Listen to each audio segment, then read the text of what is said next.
Huh? Is that Navia over there? Oh, it's been a while. Let's go say hi.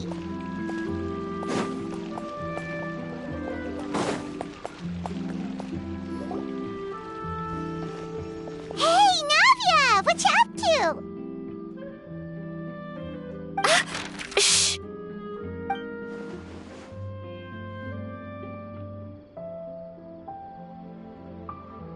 Get lost, Monica! I don't want to see you back here until you're ready to wake up and start doing things properly!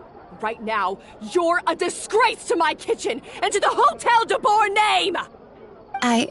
It was an accident. I'm sorry, did you hear me asking for excuses? No, I'll do better, I promise. Why is she so aggressive? She won't even listen to what the poor girl has to say. Oh, hey, cut her some slack. You gotta at least hear her out. Wait! Huh? Who do you think you are telling me? Wait a sec. Navia? So, you're bringing backup now. Suit yourself! You're still wasting your time!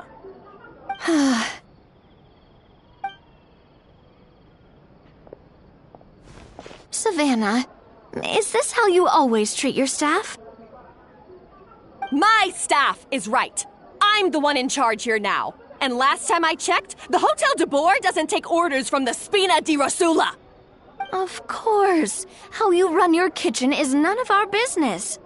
But when a member of your staff is so overworked he becomes gravely ill, that most definitely is our business. We're going to stand up for him, whether you like it or not. Overworked? I've said it before and I'll say it again. If Fermon can't handle the job, then tough luck. There are plenty of other capable people I can hire instead. But Philmont can do the job, he just... Monica, back inside, now! Huh? But you said I shouldn't come back until... Just do as you're told, and not another word out of you! Come on, we have work to do! Wow, what a horrible person! Sorry. Looks like I've dragged you into some drama again. Her name is Savannah. She's the new head chef at Hotel de Boer. Ever since she took the job, she's been enforcing a brutal work regime and putting a huge amount of pressure on her staff. One guy was so overworked, he collapsed from illness. He's been bedridden for days, and he can barely even talk properly. I'm sorry. It's all my fault. I don't deserve to be a chef. At his family's request, the Spina di Rosula is trying to mediate on his behalf. We're not exactly making a ton of progress, as you saw. Savannah is adamant that Vermont's exhaustion and illness have nothing to do with her or how she's been running her kitchen. She's refusing to have any kind of meaningful dialogue with us.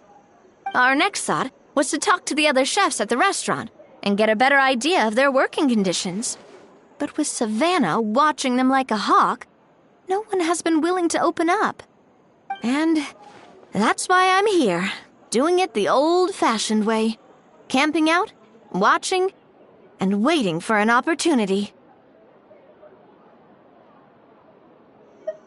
Oh, shoot! It all makes sense now. Sorry. Paimon should have thunked before she spoke. Did Paimon ruin everything? Oh, no, not at all, Paimon. Honestly, the way she was laying into Monica, someone had to step in. I'm sure I would have piped up if you hadn't. And besides, I don't really think I'm built for espionage. Yeah, meaning it's gonna be all the more difficult to get the inside scoop now. Oh, I might as well head back to the Fleuve Cendre then. We'll need to come up with a whole new game plan. Paimon will join you, 'cause this is kinda all Paimon's fault. Oh, guys, it's fine. You don't need to worry about it. That said, if you were planning to visit the Fleuve Cendre anyway, let me take you out for a meal. I'll make sure it's a proper feast. A really famous chef just joined the Spina di Rosula's tavern. Her name is... Sorry to interrupt. I just wanted to apologize for the scene you witnessed just now. We shouldn't subject our customers to that. This is a small token from us. It's some candy from Monica. She asked me to make sure it was delivered into your hands. Monica's the one apologizing? Huh. Clearly Savannah is the one who owes an apology. Our head chef has been a little highly strung lately. Sorry for everything.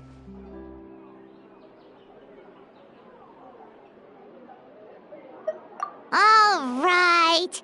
Since there's candy, Paimon will drop it. Not the candy. Thank you for understanding. We'll make sure to pass your feedback on to Miss Savannah. A little highly strung, huh?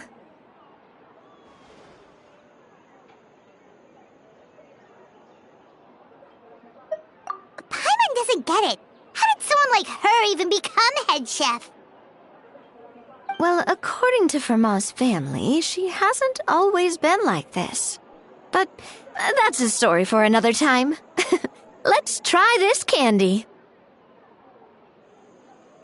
Oh, Paimon totally gets it. Come on, dig in! Huh? Hold on, there's something written on the wrapper. Find... Escoffier?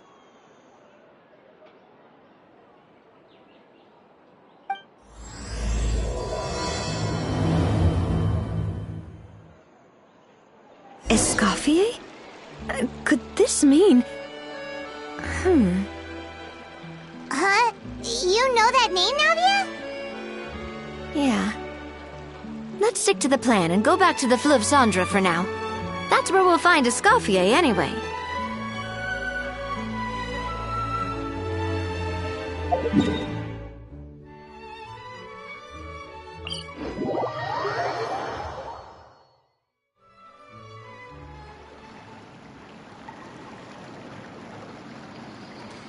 So, who is this Escoffier, anyway? Well, for starters, she used to be the head chef at the Hotel de Bourg, before Savannah. She recreated the legendary Gâteau de Bourg and restored the restaurant back to its former glory. Safe to say, she's the most renowned head chef in the Hotel de Bourg's history. After the culinary genius Modeste himself. Gâteau de Bourg? That's the super exclusive cake that they only sell a few slices a day, right? Wow. Why the heck would she let Savannah take her place? Well, apparently, the Hotel de Bourg was reported for a safety incident. Someone claims that the kitchen was adding an illegal substance to their menu. But none of the chefs had any idea how it could have gotten into the food. In the end, Escoffier decided that as head chef, she should take responsibility. And she was sent to the Fortress of Meripede. The Fortress of Meripede?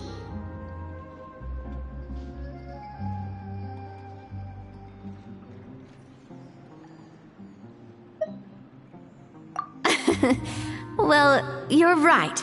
The quantity of the substance they found was fairly minimal. Even the guards believed the whole thing was probably just an accident. Escoffier didn't have to stay in the fortress for long, but still, by the time she returned, the role of head chef had already passed to Savannah. So that's what happened. Paimon still thinks it's really unfair. Even though Escoffier is no longer head chef at the hotel, she's still well respected by the staff. So, I'm guessing what Monica wants is for us to convince Escoffier to try and negotiate with Savannah on the staff's behalf. Oh, Paimon gets it! Monica wants Escoffier to come back and kick Savannah out. It's simple. If the new head chef is stressing everyone out, then the solution is just get the old one back. Well, about that... You thought cream of mushroom soup was ready to serve after 3.5 minutes on the stove! You'd have had more sense serving hot water with ice cubes. At least then you wouldn't have wasted all this perfectly good cream and mushroom! What do you say, Hilaire? I'm sorry, Cream. I'm sorry, Mushroom. As you can see, Escoffier is that kind of chef as well. You have to leave it on the heat for long enough to allow those flavors the chance to come out. Don't be fooled by the aroma when the water first starts to boil. Got it? Yes, Chef. Then go back and do it again. The customers are still waiting. Remember where you went wrong and don't repeat the same mistake twice. Yes, Chef!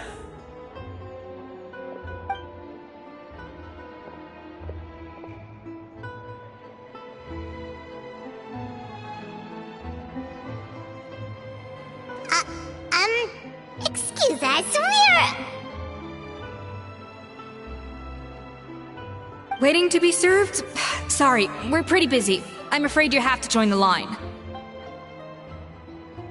Oh, no, we're not here to eat.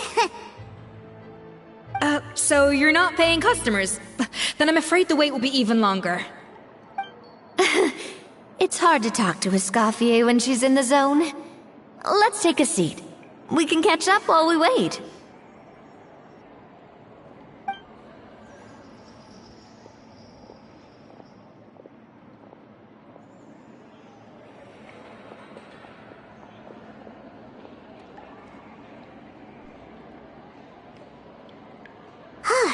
Looks like the rush hour is finally over. Is it always this busy here? These days, yes. I'd say business has tripled since Escoffier joined as temporary head chef. Well, in her words, the Hotel de Boer doesn't need her anymore. It doesn't look like she's got any plans to go back. I guess I'll be heading off then.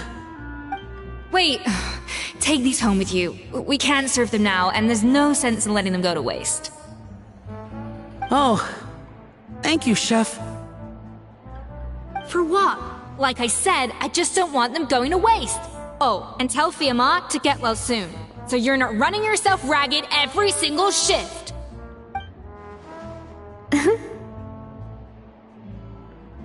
Fiamma. That's the second time we've heard that name. Who is that again? He's the chef that fell ill from stress. Hilaire is his son. And with Mom stuck at home taking care of Dad, he decided to pick up some work to help pay the bills. Escoffier knows their situation, so she's been making some extra food every day for him to take home. Hey, I heard that, Navia! I've told you before, no one's making extra food. Hilaire is making blunders in the kitchen, and I can't serve his failed dishes, so he might as well take them home. Yeah, failed dishes that just so happen to be nutritionally complete every single time. So, you two must be the world-famous traveler and her companion, Paimon, yes? Is there something I can help you with? Oh, so you know us already. We'll skip the introduction then. We're here to talk about Savannah. Oh, I certainly am. The Spina's headquarters are right next to the tavern. And I've lost count of the number of times Navi has come to pester me about it. But I don't work for the Hotel de Boer anymore. And being ex-head chef doesn't give me the right to interfere with that business. Besides, I'm the one who persuaded Savannah to take the job in the first place. What? Well, she was a much gentler person back then.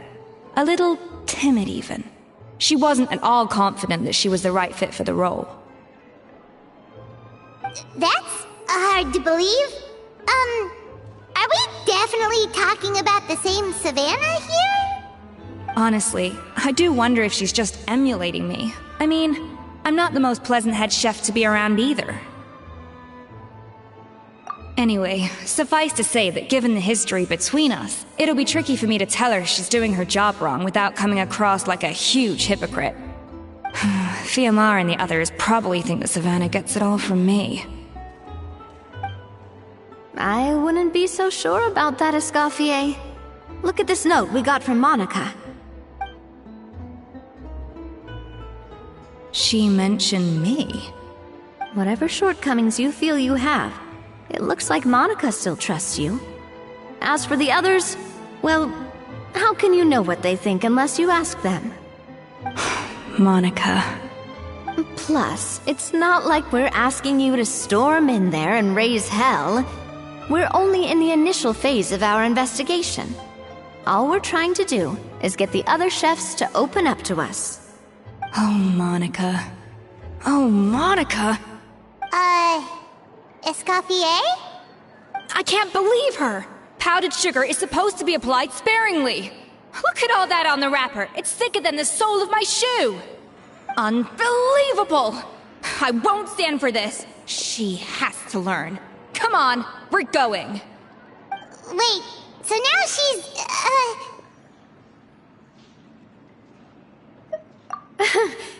Let's go catch up to her. We don't want to keep her waiting.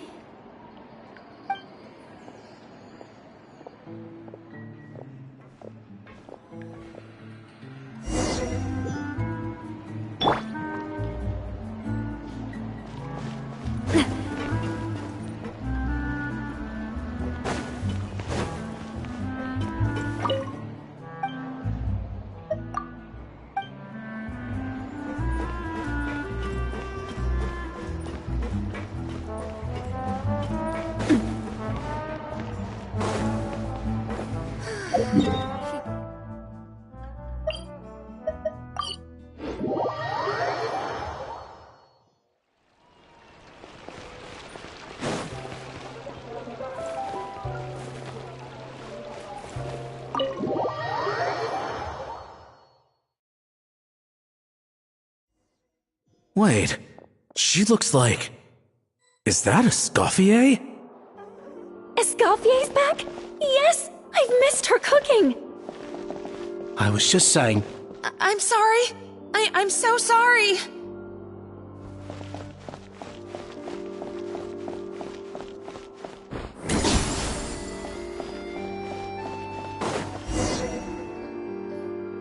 I'm sorry, I'm so sorry. I messed up your order. Oh, I wouldn't go that far. Maybe the taste is a little off, but if you hadn't brought it up, I don't think I would have noticed. But, please, you have to forgive me or Chef is gonna... Okay, I know. I'll kneel before you. What the heck? Get up, Monica! Can't you see that you're just making your customer feel more awkward? Escoffier?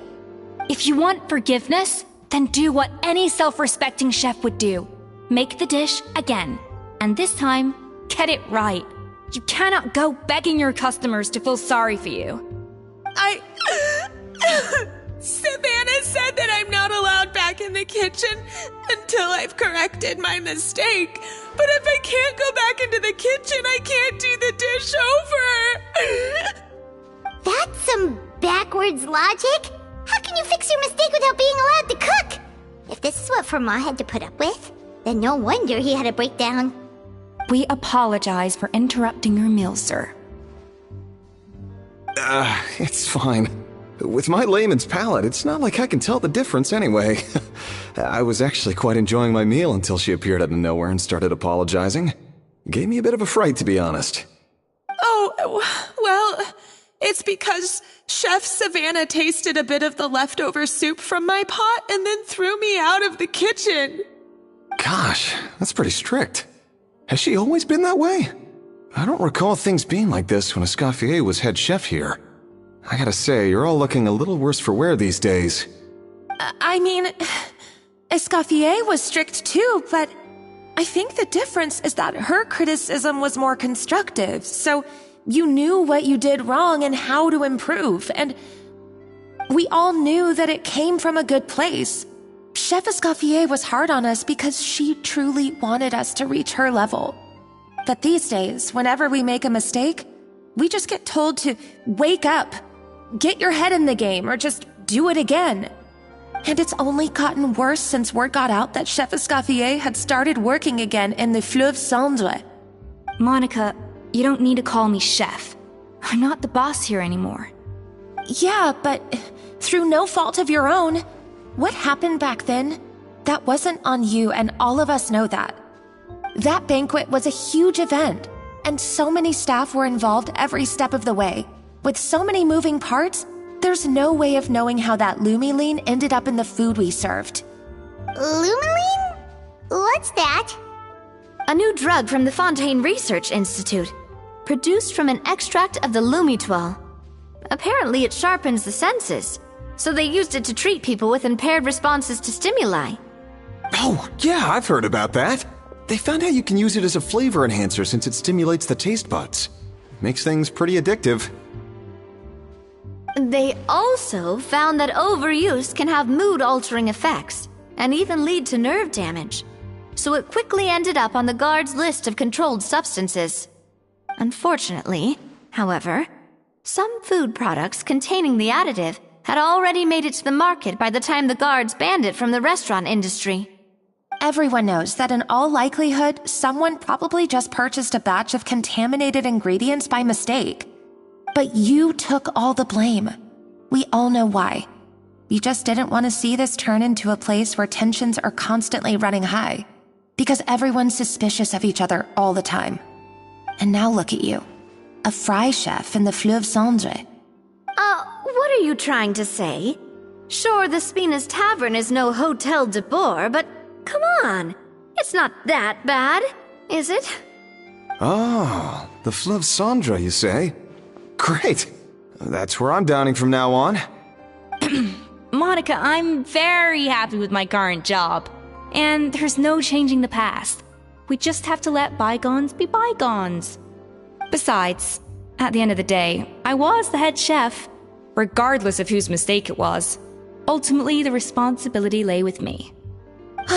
If only Savannah was half the boss you were. I'm sorry? Do you have a problem with my conduct as head chef? No, chef. So, you do remember who's boss? Escoffier? I thought you'd left this place for good. What are you doing back here? What happened to you, Savannah? Why are you acting like this? When I turned this place over to you, You made me the head chef and gave up your right to tell me how to do my job. You're not the boss here anymore, so stop acting like you own the place. Whoa. Sounds like someone has a chip on her shoulder. Oh, Savannah! My God, have you grown a temper since I last saw you? Have you put even half the amount of energy into improving your cooking skills, or are you still using the Pluie Lotus as an off-brand marcotte, thinking no one can tell the difference? That's none of your business! What happened to not storming in and raising hell? Ho ho! I was not expecting to see something this spicy as soon as Escoffier returned. Huh? Fan-Asian? Aye, miladies. Might I make a humble suggestion? Given that we have ourselves a tête-à-tête between chefs at the Hôtel de Bord, I dare say it would be de rigueur to settle this the traditional way. The traditional way? That can only mean one thing. That's right. I'm talking, of course, about the tradition established by Modeste himself. The cooking contest! According to legend, the founders of Hotel de Boer, Modeste and Savelli, used this method to resolve all of their disputes. Everything from petty arguments over next week's menu to disagreements over the strategic direction of the restaurant. The cooking contest would decide who had the final say. It sounds like they had a lot of free time on their hands. Ah, well, it might sound that way to us. But in fact, the cooking contest played an enormous role in motivating chefs to hone their skills, reaching new heights of excellence in the culinary arts. And indeed, the reintroduction of this institution in recent years has surely been instrumental in transforming the Hôtel de Bord into the top-ranking restaurant in Fontaine. Reintroduction? Someone brought it back? Who? What say you, Escoffier? Surely you of all people won't back down from this challenge. It was you who put the rule in place, after all.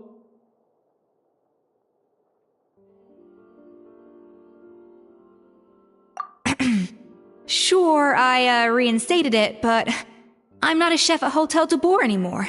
Isn't this bending the rules a little? I see no issue as long as both sides agree to the terms.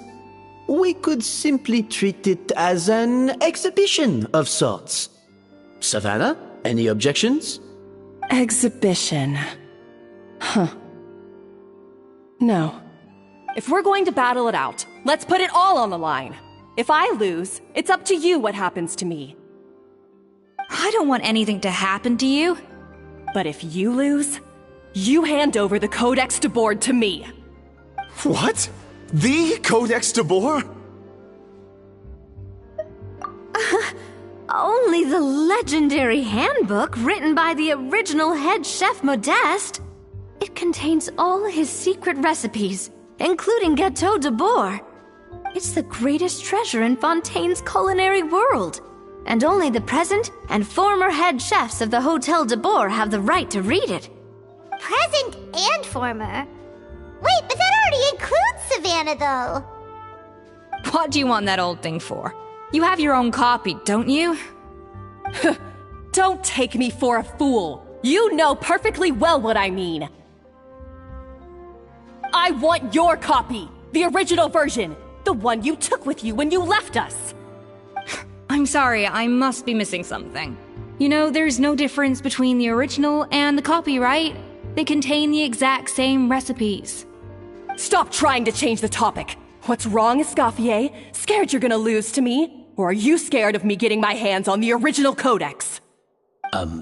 Savannah, you may remember that we gave her the original as a parting gift, to thank Escoffier for her years of service.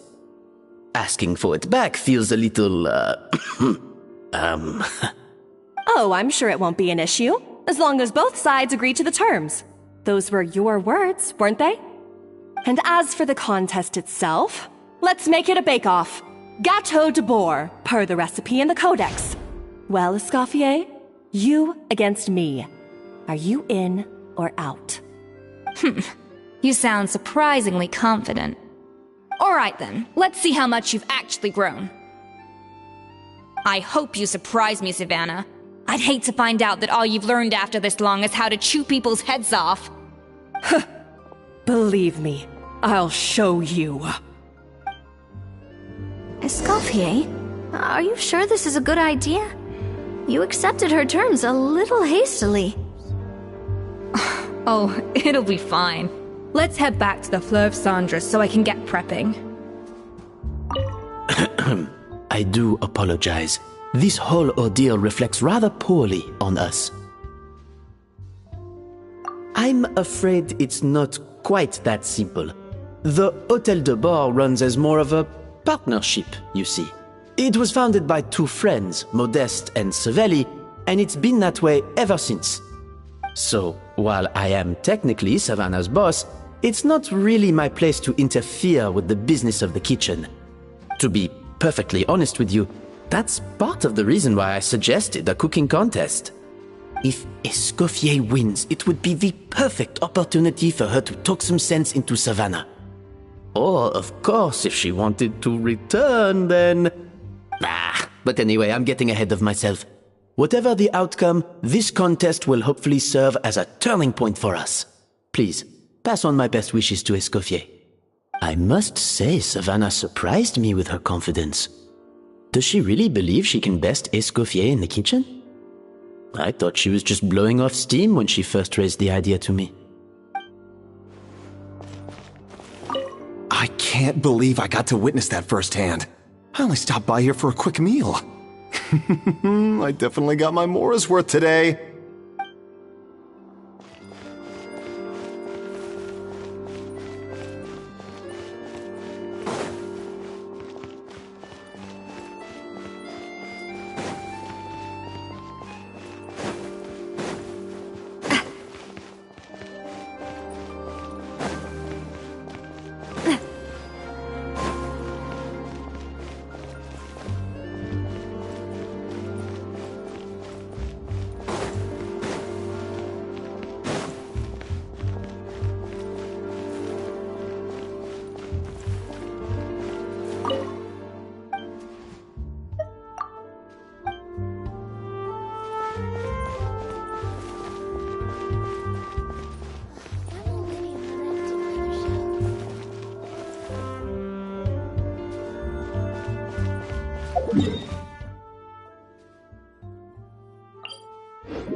So, this whole bake-off thing kind of came out of nowhere. Was it really sensible to just go along with it? Well, I got a sense that she's holding something back. But we chefs always express ourselves in our cooking. So if she won't talk, this might be the best way to find out what's really going on with her. Huh? Holding back? Sure didn't sound that way to Paimon. Escoffier only picked up on it because she's the same way. Always closed off, never letting you know what she really thinks. That's patently false, at least where your macarons are concerned. I've been nothing but truthful with you about the disgraceful amount of sugar you use. Okay, that's one case where you can keep your thoughts to yourself. Oh, that? Well, it's not so much a recipe book as a diary of Modeste's adventures. Back in the day, he and his good friend Savelli explored far and wide, partly adventuring, partly looking for new ingredients and developing new recipes.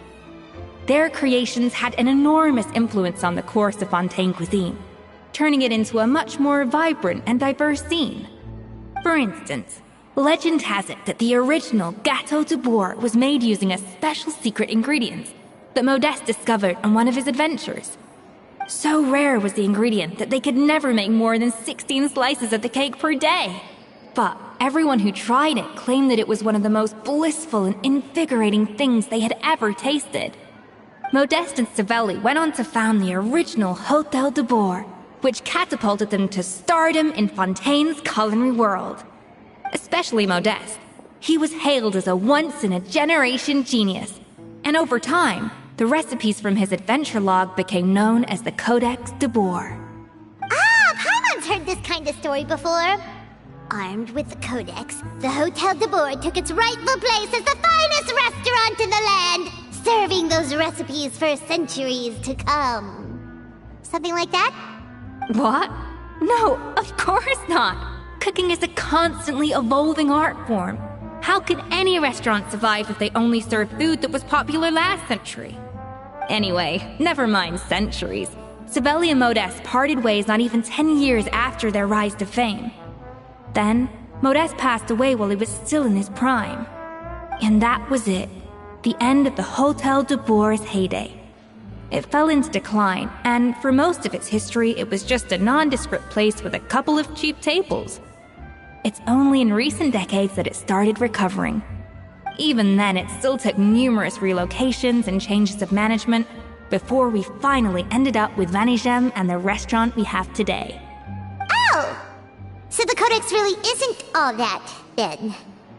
Paimon figured it was like one of those mystical books they have in Liyue's martial arts novels, where the main character learns all their secret powers from. Yes, well, that's fiction, and this is reality. You can't meet the tastes of modern diners by following some ancient recipes from a dusty old book. Case in point. Even the Gâteau de Bourg they sell now is actually Escoffier's reimagination. Wait, really? Why though? Didn't that recipe make it into the codex? It did, but like I said, it's the dusty old book now, and the records aren't as legible as they once were. Not to mention that there's no way of finding the secret ingredient Modest wrote about. So, reimagination is right. I consulted some historical records and took what I could from the codex. But ultimately, the Gâteau de Bourg today is my own recipe. As for why we gave it the same name and kept the tradition of only selling 16 slices a day, well, you've got Venegem's business sense to thank for that. Oh. Huh.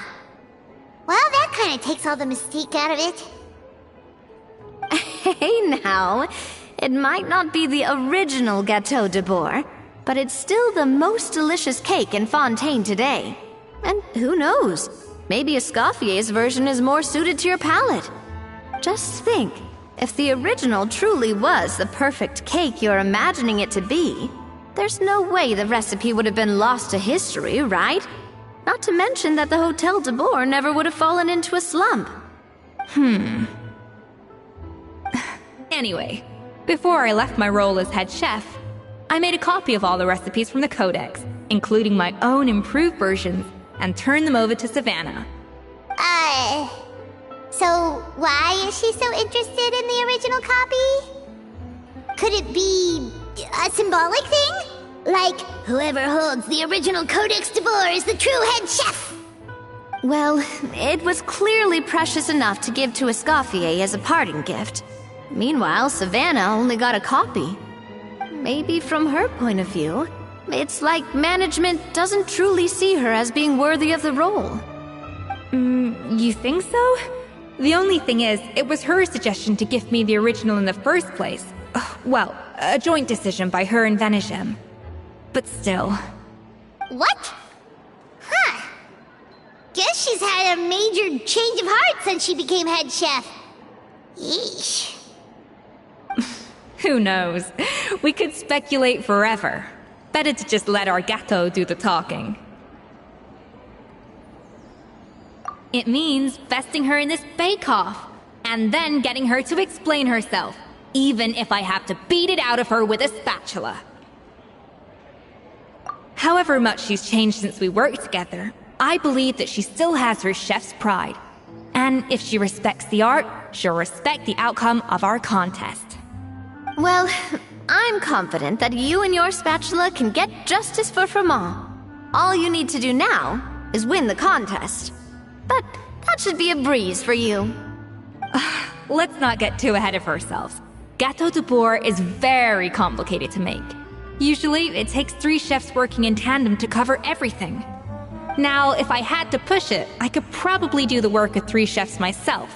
But I'd prefer to play it safe if I can find a couple of assistants in time. Well, that's easy. The 3 of us are veterans in the kitchen. You just need to pick 2 of us. Well, I have heard the Traveler is an accomplished cook, as well as a warrior. But be warned, I will hold you to exceptionally high standards. Think you're up to the task? Oh, count me in too. I've spent weeks perfecting my macarons after your scathing review. Even if it means competing against the Traveler, so be it. I'll show you what I'm made of. Confident. I like it. Alright, let's start with some elementary mise en place. Show me your knife skills.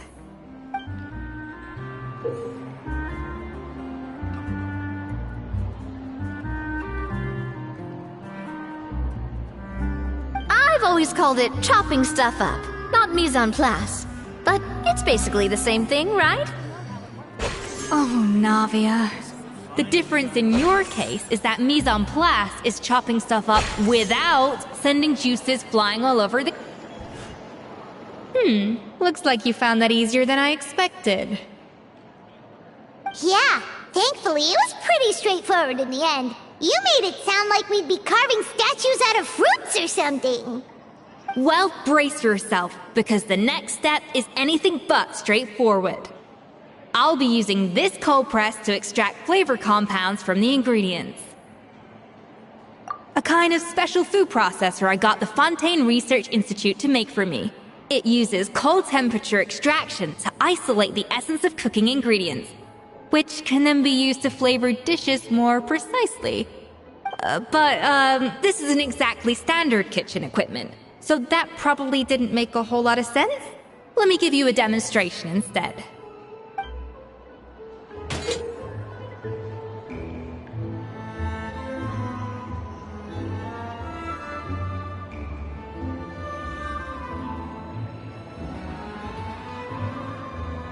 Custom-made equipment from the Fontaine Research Institute, huh? That's some pretty high-tech food prep.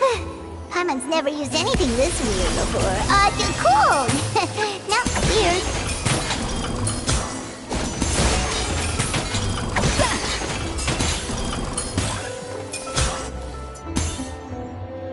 And done. These are the flavor compounds extracted from our ingredients. I processed all the fruit you chopped up earlier. Wow! Even the smell is so much more concentrated. What next? Do we add all this stuff in? Absolutely not! Throwing everything in at once will ruin the balance of flavors. We have to go slowly and carefully to calibrate the exact flavor we want. I'll demonstrate again. Now, watch closely.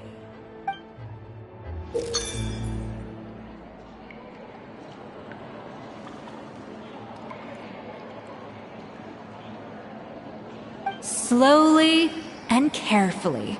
Not a drop too much, and not a drop too little.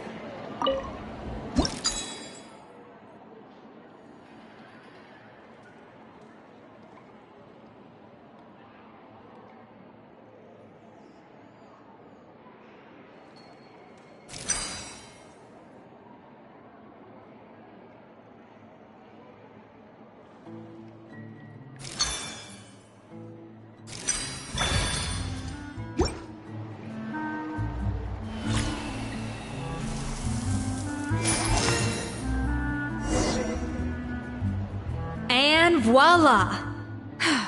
Now it's your turn.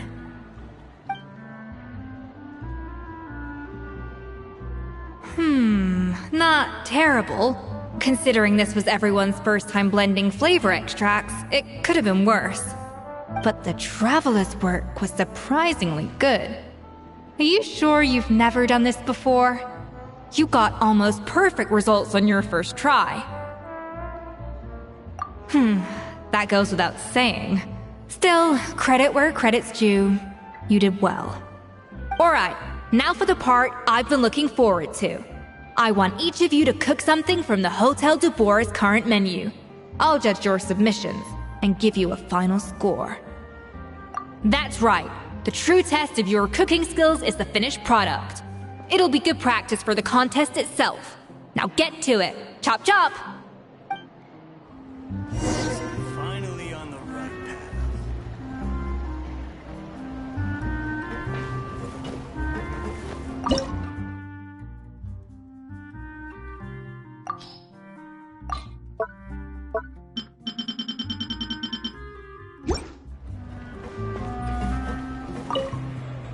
How's it going? Have you picked a dish yet?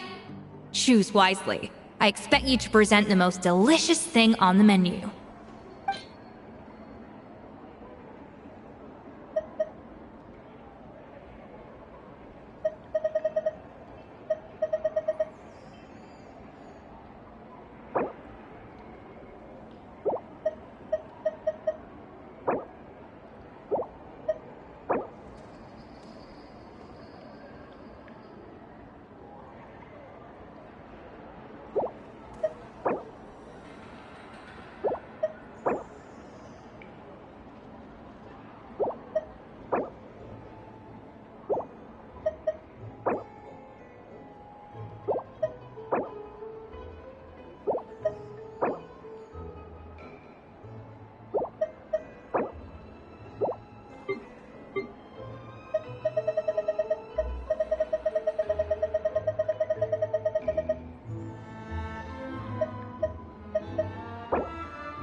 how's it going? Have you picked it?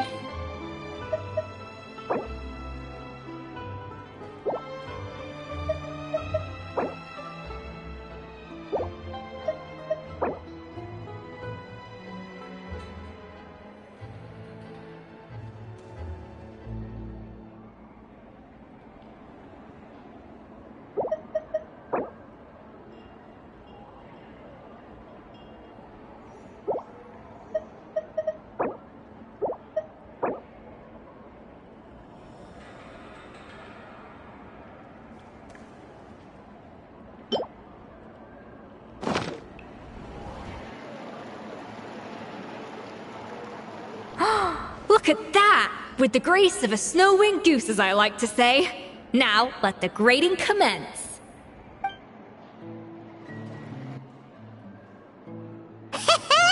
Pretty good, right? Not to brag or anything, but Paimon's a bit of a connoisseur when it comes to la food. 6 points. What?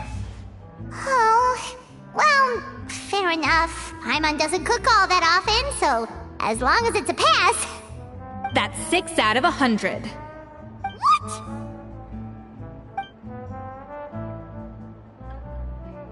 You say you're a connoisseur, but it's quite clear from this dish that you have far more experience consuming food than creating it. By that logic, I suppose you think listening to Lady Farina on repeat every day would make you an opera singer. Aww. Me next! I'll have you know that this batch of macarons has 2 whole tablespoons less sugar than my previous ones. So you went from 12 tablespoons to 10? Well, it's nice to know you actually measured it out. Because it tastes like you just threw in whatever was left in the jar. 6 points. Aw. Now to the final dish. So, what do you think? This is our last hope. 8 points. Darn! That's barely higher than what we got. Not exactly. The color is spot on. Beautiful aroma. Excellent presentation. I have to give this one 8 points out of 10. Maybe even 9 points. Huh? How did you pull that off?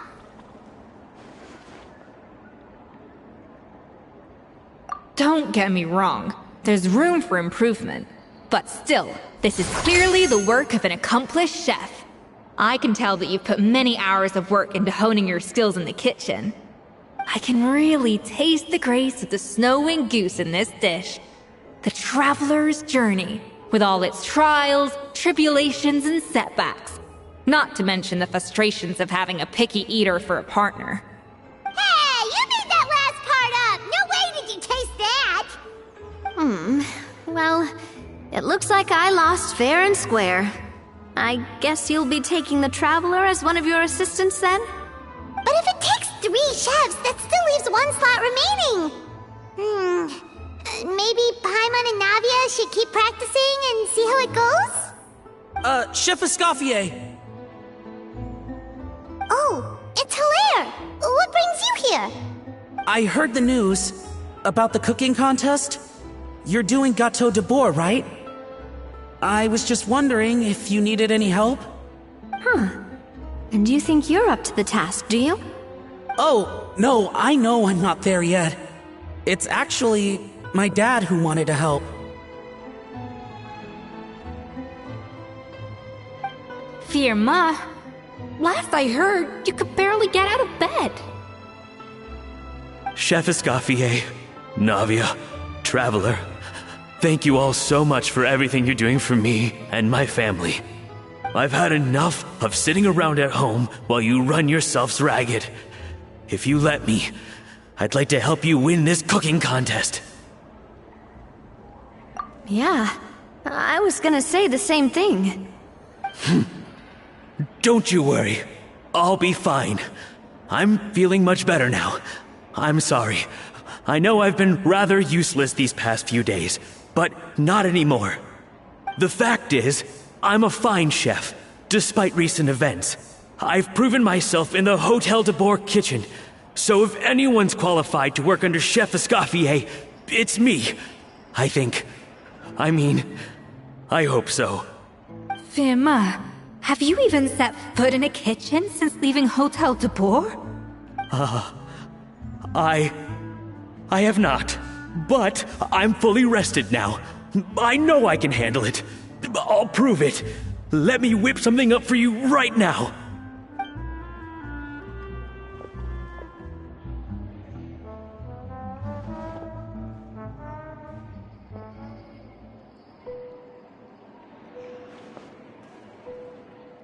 Huh?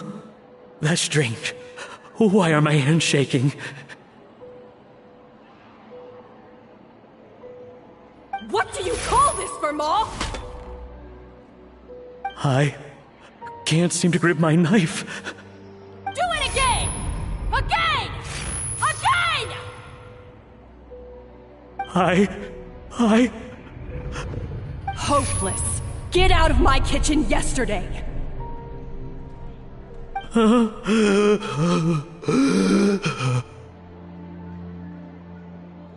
Dad, what's wrong? I don't understand. I was feeling so much better, and then Will I never be able to work in a kitchen again? Dad, talk to me. What happened? I think the real issue here is not physical exhaustion, but psychological trauma. Monica, when did you get here? Probably because you were all concentrating so hard on your cooking. I didn't want to interrupt your flow. But anyway, Firma, I'm so sorry. If only I'd known how serious your situation was, I would have stood up for you sooner. You have nothing to apologize for, Monica. During those long nights of redoing every order, you were the only person who looked out for me.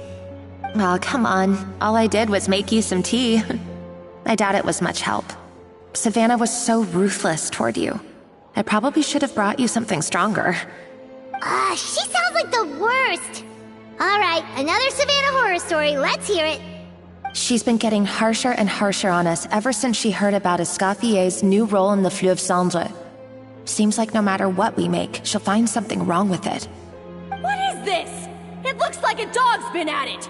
In the trash now!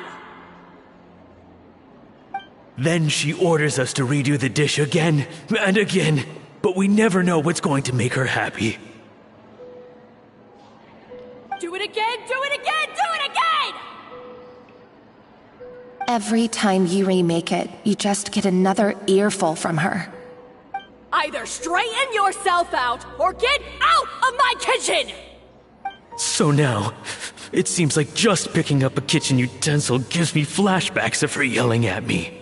Oh man, that must be awful. The more I want to get it perfect, the more my hands shake, and the more scared I am of making another mistake. How can you give up so easily, Firma? You weren't a quitter when you were working for me. And even under Savannah, you talk about working late into the night trying to perfect your dishes. That says to me that you still hadn't lost that determination to prove yourself. What changed? I don't know what's come over me. When I think back, I just remember feeling like my heart and my hands were growing heavier and heavier as the shift went on. Each time I had to redo a dish, my heart sank a little further. Maybe Savannah was right. Maybe I am just hopeless at this. Dad. I see. Well, it sounds like there are some deep issues at work here. Ones that won't be resolved by merely seeking compensation. I will win this contest, and after that, I encourage you to approach Savannah and talk this out. But what if you can't find another assistant in time? Clearly, I'm in no state to help out. You think being one person short will ruin my chances? Let's not forget, I taught you and her everything you know.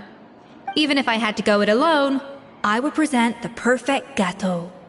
Oh, well, Paimon and Navia will still keep practicing, just in case. And so will I. Yeah! And if worse comes to worse, we can always get the Spina di Rosula to put out an emergency call for chefs. There's gotta be someone out there, right? Actually, I thought maybe I could help. That's sort of why I'm here. What? Why didn't you say so? I was going to, but then... Well, this is the first chance I got. You do this for us?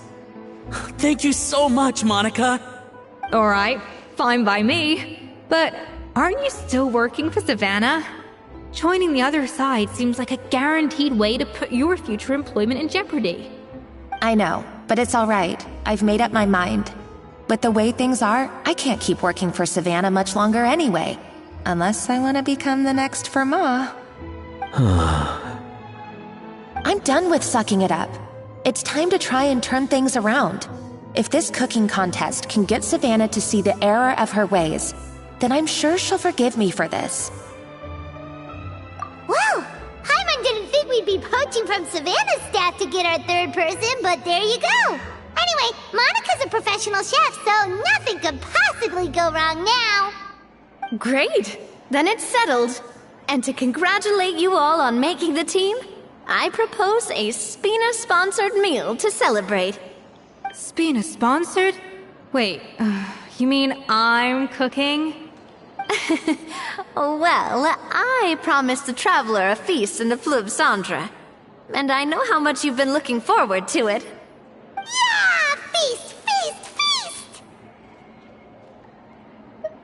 Alright, if you insist. Then prepare for some of the finest food of your lives.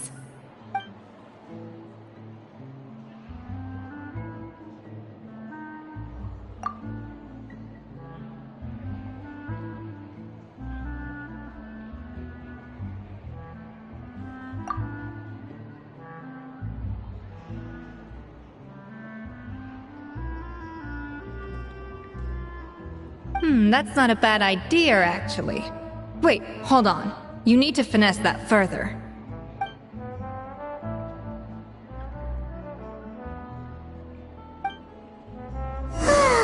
That was a dream come true. Paimon never knew Fontanian cuisine could be this good. So, this is what Chef Escoffier is truly capable of.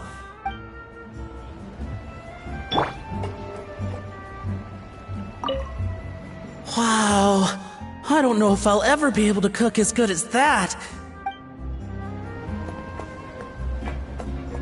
Guess I'm finally on the right path. I wish I could eat that all over again. It's not often that Escoffier goes all out like this. And it's all because of you, Traveler.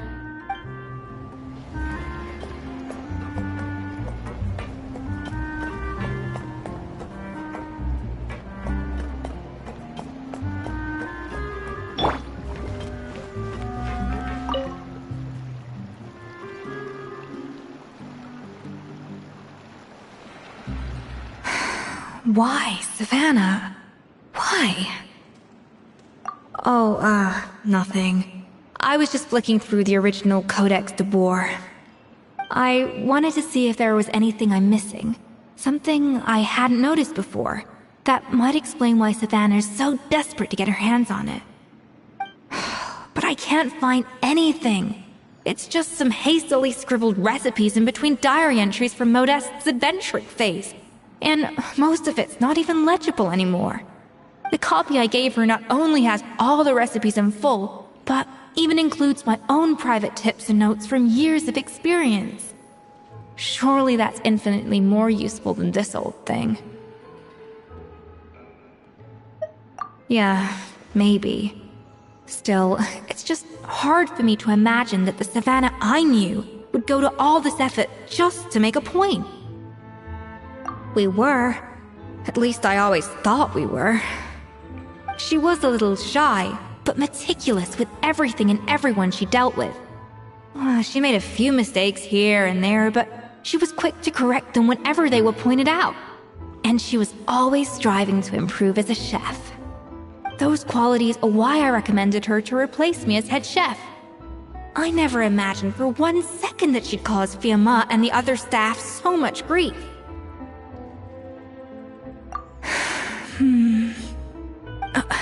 Well, I mean to an extent, of course. I pushed hard for her to get the role. And the idea that she turned out like this because of me is difficult to come to terms with. I wonder if this is how Modeste felt back when he was writing the Codex. Yes, with his good friend and co-founder of the Hotel de Boer, Savelli. The story goes that after Modeste unveiled his Gâteau de Boer and was hailed as a culinary genius, he was admired and adored by all. But his newfound fame slowly drove him and Savelli apart.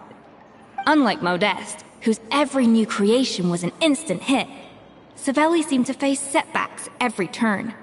Doors that would swing wide open for Modeste would shut in Savelli's face.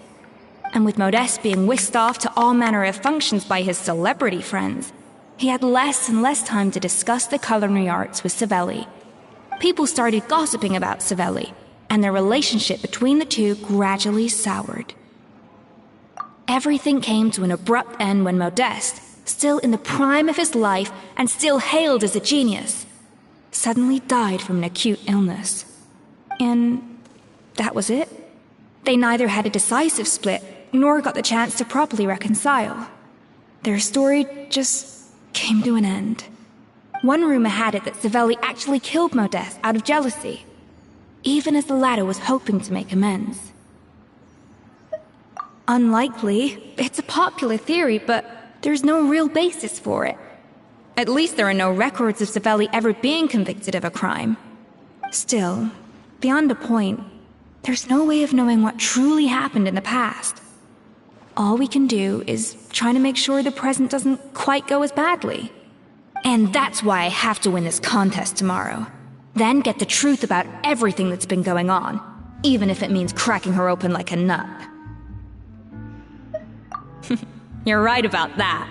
Just follow my lead and victory will be ours.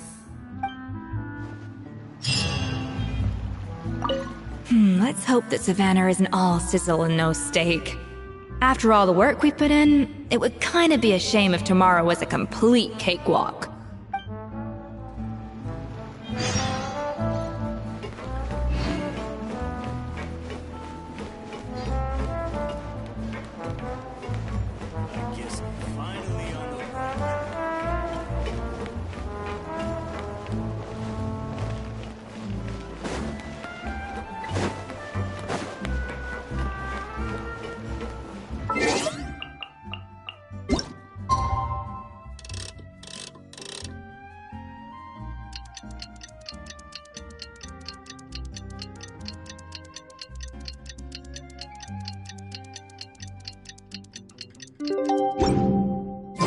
It's Cooking Contest Day! To the Hotel de Boer! Toot sweet!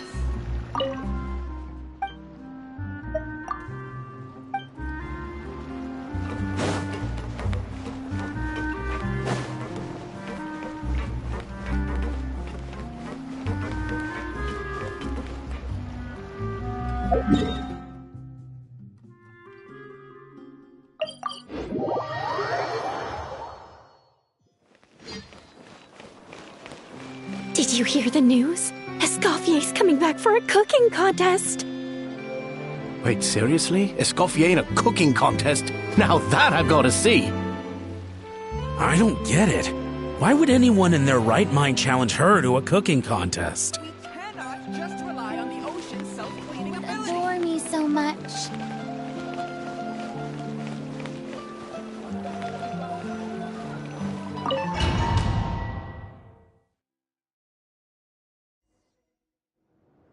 Mesdames et messieurs, welcome one and all to the Hôtel de Boer and to this most exciting of cooking contests.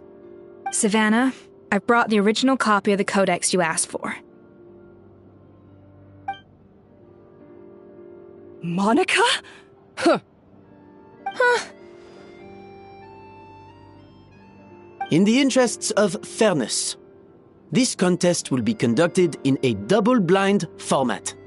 Once the dishes are complete, they will be sent to the back of the kitchen where they'll each receive a label. The labels will be placed out of sight underneath the plates, only to be revealed after the judges have sampled them and reached a final verdict. This is to ensure that no one will know which dish is made by which contestant. As one of the judges, I promise to be fair and impartial. When my meal got interrupted yesterday, I never thought this is how they'd make it up to me. Getting a seat on the judging panel is a pretty sweet deal. Both contestants have taken their positions. Then, without further ado, let the Hôtel de Bord cooking contest commence!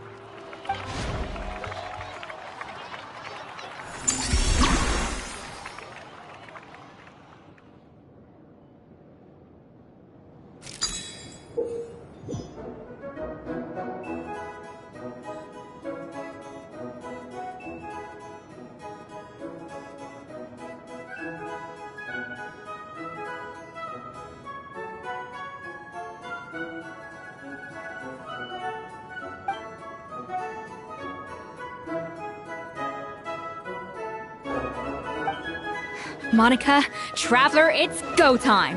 Let's do this. Even the best chef in the world can't flavor their food without prepping the flavoring, right? Alphonse! Gaspar! Get to work! Do not disappoint me! Looks like our two head chefs are raring to go. Like an oven on full blast, this competition is quickly heating up.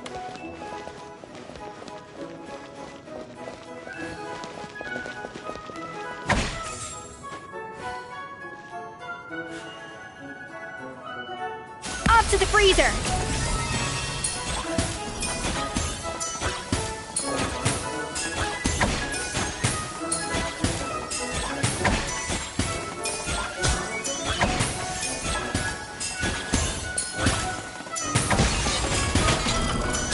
That should be enough flavoring.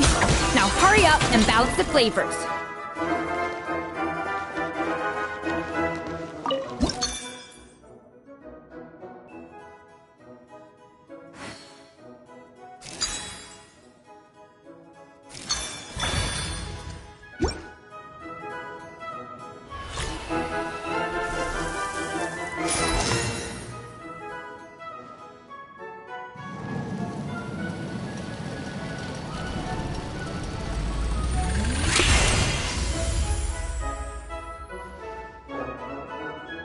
Come on, Escoffier! Come on, Traveler!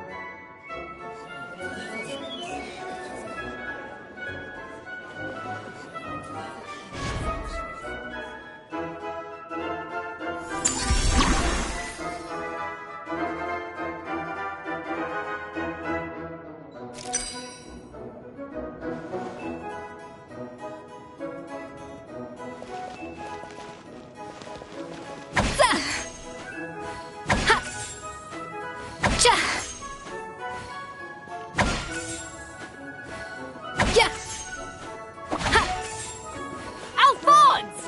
What are you playing at? Not how I taught you to do it! Stop working around and do it again! Yes, chef!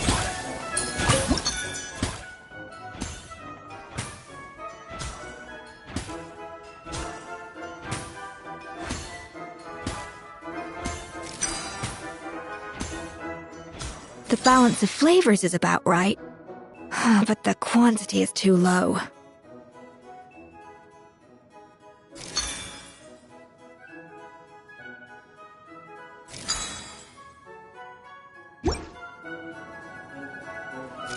Oh, tension in the ranks on Team Savannah.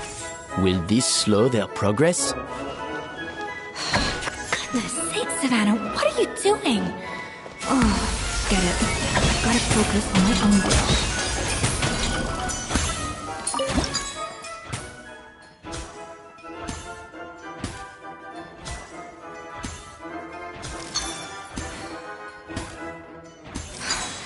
Stay calm, Escoffier. There has to be a way to balance the flavors.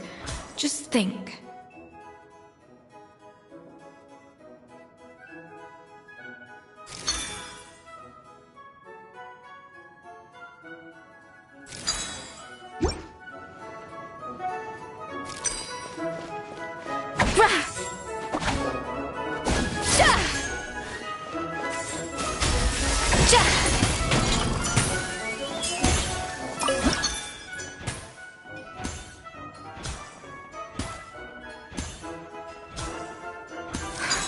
What are you doing, Escoffier? Your team's waiting on you.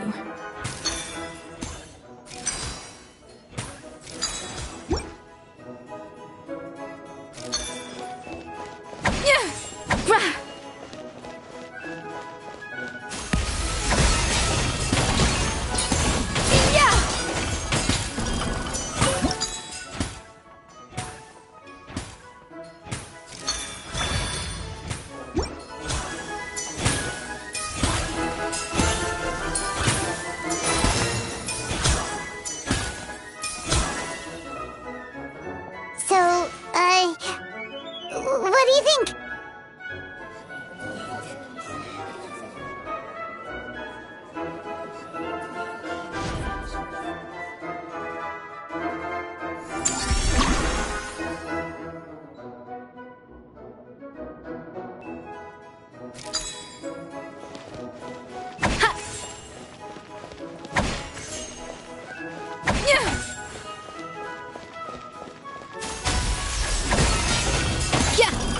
Escoffier is already on the final step of the recipe.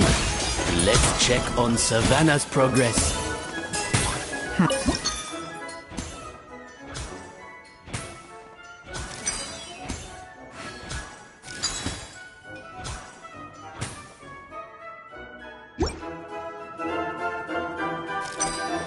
Enough! Ugh, useless! Both of you! Make...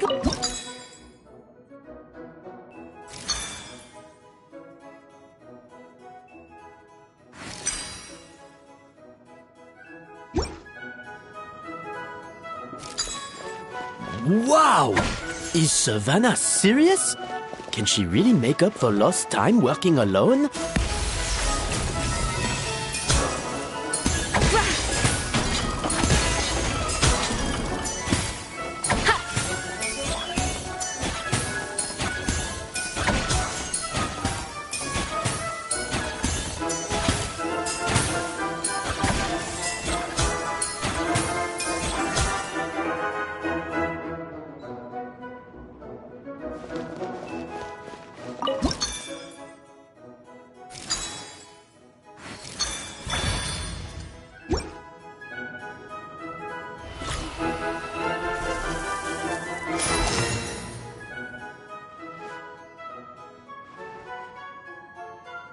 You can't match Escoffier's talent.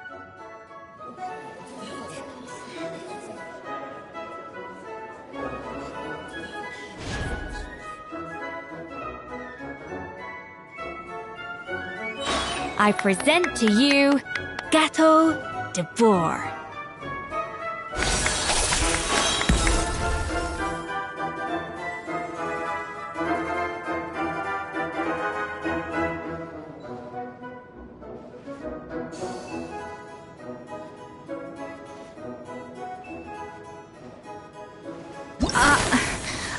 I was just exercising caution. I had to make sure everything was perfect.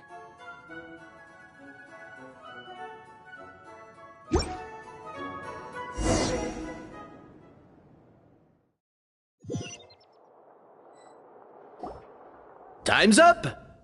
Contestants, please take your dishes to the back.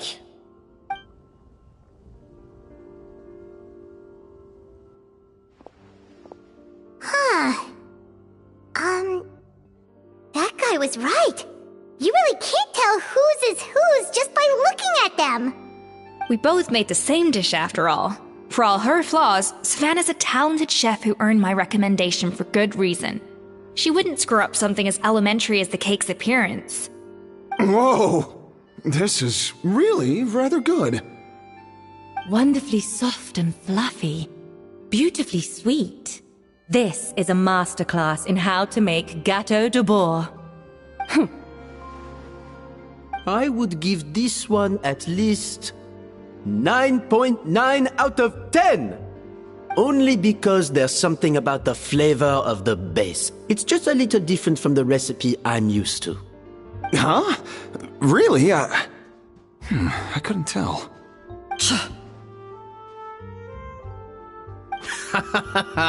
All right, on to gâteau number 2. I haven't had a single bite and already this aroma is a delight to the senses. I have a feeling that this gâteau will be a gâteau for the ages. How exciting! I'm gonna dig in.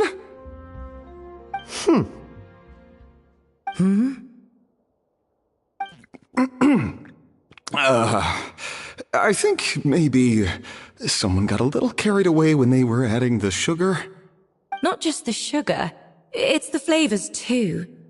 This is all over the place. Who made this? It appears the decision is unanimous. This gâteau is far below the standard we would expect. And Paimon thought this might actually be close. Turns out she can't bake to save her life.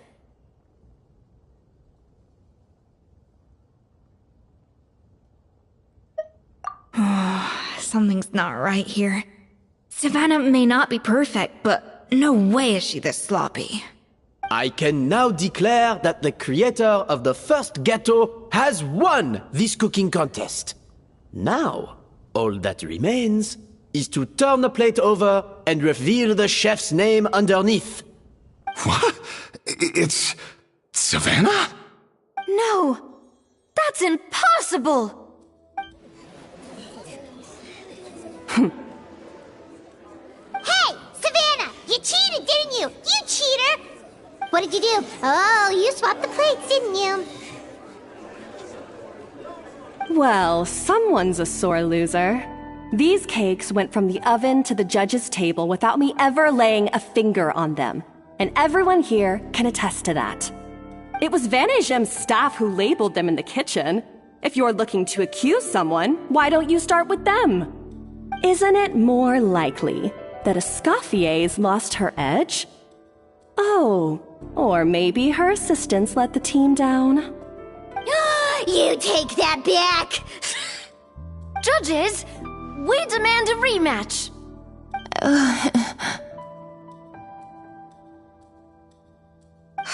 That's enough! What's done is done. As head chef, or rather as team lead, I take responsibility for the dish I served. Whatever went wrong and however it happened, I should have spotted it. Savannah, I didn't think you'd stoop this low just to beat me in a bake-off. What happened to your chef's pride? I don't know what you're talking about. If you want the Codex de Boer that much, you can have it. Escoffier, no! But you must promise me that you'll apologize to Firma and compensate him for everything you put him through. It's a little late to be negotiating terms. The contest is over and I won. That means you owe me the Codex, and I owe you nothing. Look, Savannah, you may have fooled everyone else, but can you really fool yourself? What I'm offering is to accept defeat without looking to expose what you've done.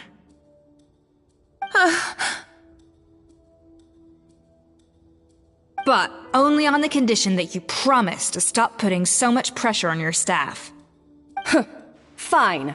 I'll treat this as your final handover of duties from one head chef to the next. So, will that be all, ex-head chef? Or is there any other unfinished business you'd like to leave in my hands? I didn't mean that to be a scolding from your former boss, just a word of advice from a fellow chef and a friend. But I don't know if you're even open to input from other people anymore. I know what I'm doing. I don't need your advice. All right, fine. I'm glad to hear it.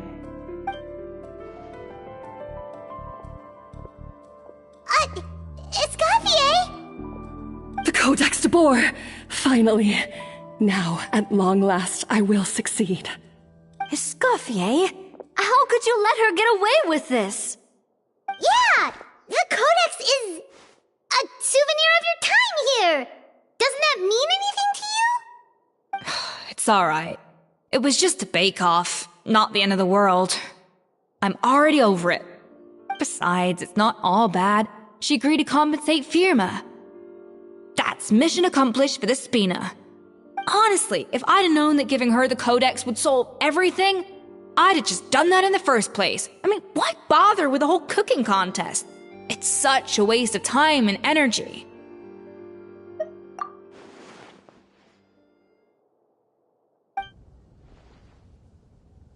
No. No! This doesn't make any sense! Huh? That's it?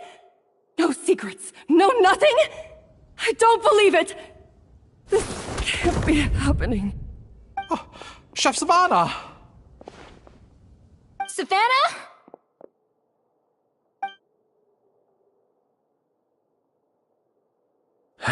It's nothing life-threatening. Just a lot of pent-up stress and exhaustion. Oh, I knew it. Pent-up stress? The truth is, however hard she might be on the rest of us, the person she puts the most pressure on is herself. Yes, there are nights when she makes us redo things over and over into the wee hours. But for her, it's every night. She'll hide herself away in the kitchen, working on new techniques and recipes, and only realize how long she's been at it when we come to work the following morning. But why? Why would she do that? Our best guess is, she doesn't want to be seen as less of a chef than Escoffier. And there it is. Even so, that's no excuse for taking her anger out on the rest of you. Yeah, and it's definitely no excuse for cheating in the cooking contest. About that, we honestly have no idea how she did it. We were focused on our own work the whole time, like she asked. Leone and Argalia were the ones I tasked with labeling the cakes. I've already spoken to them both. They're at a loss to explain it too.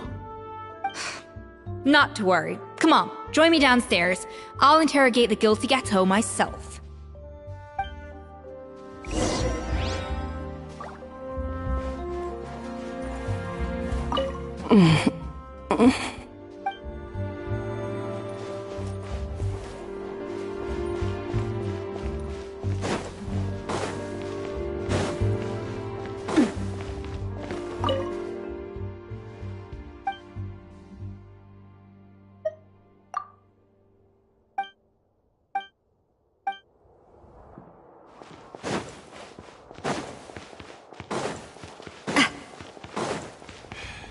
If you want tea or water, just help yourselves. Well, how is it? Have you figured out what it was? Oh, this is aggravated assault on my palate. I'd rather eat wet cement than this. Is it really that bad? I made sure to taste test it before it was served. Oh, relax. This isn't your cake. Savannah never switched the plates. The offending flavors are coming from in between the icing and the cake base, which means someone tampered with it while it was being made. Or in other words, we have a traitor in our midst.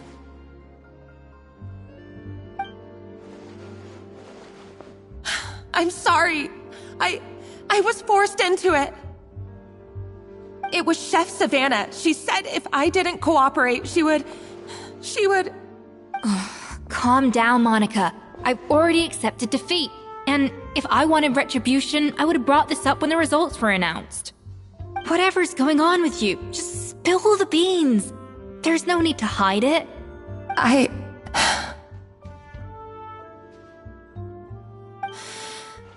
I was the one who caused the food safety incident that one time. Food safety? Wait, you mean the Lumaline incident? So you procured the contaminated ingredients? I think so. Savannah and I were on procurement that day. I didn't check everything as well as I should have, and so I let contaminated ingredients make it into the kitchen. But I swear I didn't do it on purpose. I had no idea there was an issue with them, and I didn't know it would end up with Escoffier going to jail. But the last thing I expected was for Savannah to use it as leverage to blackmail me with... This is crazy! So Savannah pressured you into sabotaging Escoffier's cake by threatening to expose your secret if you didn't? I know, it's terrible. I'm so sorry. I was so scared. The thought of Chef Escoffier finding out that I put her in jail, it made me freeze up with fear. I thought Escoffier would hate my guts if she ever found out, and yet somehow that's ended up in me doing something even worse.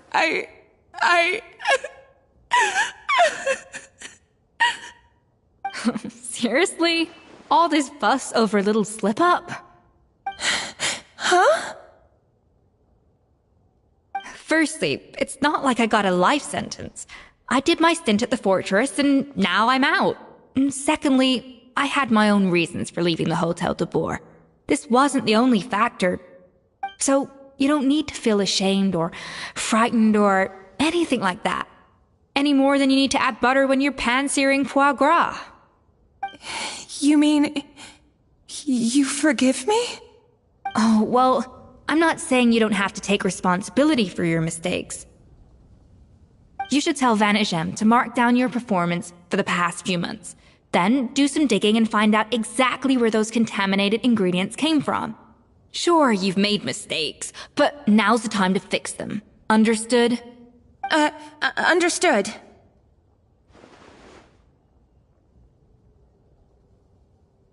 Good. Now, back to Savannah.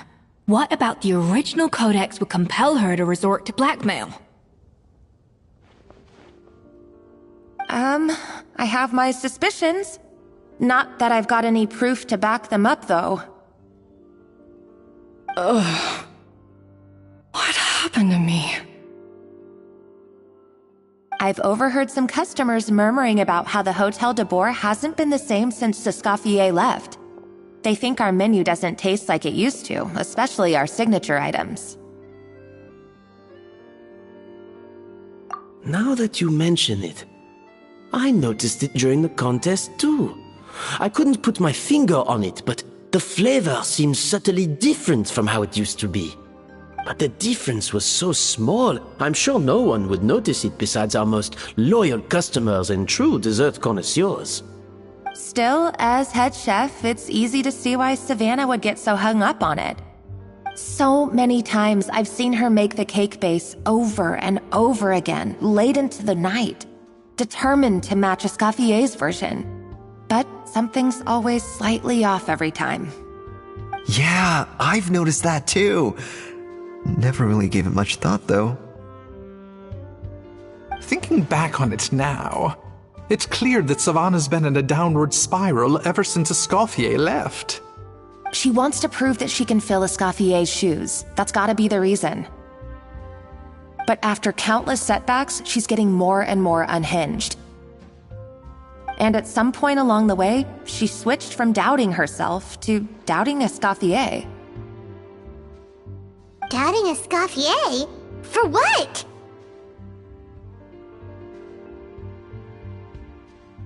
Yeah, it would explain why she was bent on getting the original at any cost. She must have thought Escoffier purposely omitted key details from her recipes when she copied them out. Also, she could retain her place as the #1 chef in Fontaine, the only one privy to all the secrets of the trade. Oh, for goodness sake, what a stupid idea. Of course. Then she finally got the codex only to discover that the secret recipes she's been pining for don't exist at all. Seeing how utterly wrong she was must have been a real shock to the system. It probably brought up everything at once. It overwhelmed her, and she passed out. There's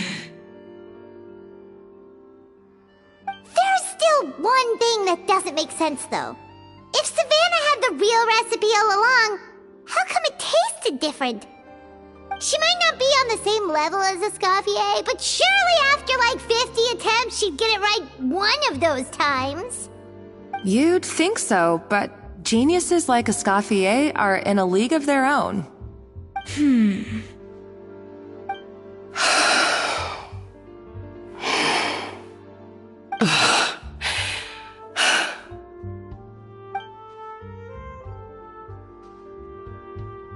New head chef, you say? What's her name? I don't think I've heard of her before. I wonder, can the Hotel de Boer keep its edge without Escoffier at the helm?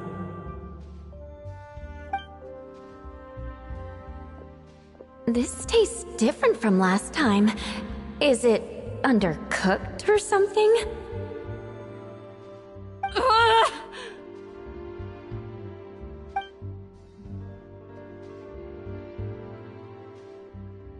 Take this. It's a copy of the Codex de Boer. From now on, you will be its keeper.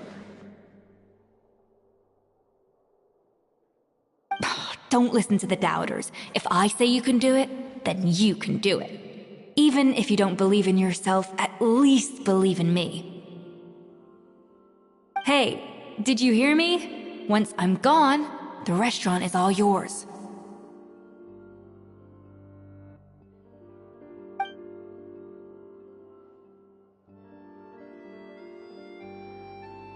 All this time, I've been blaming other people, but maybe I'm the problem.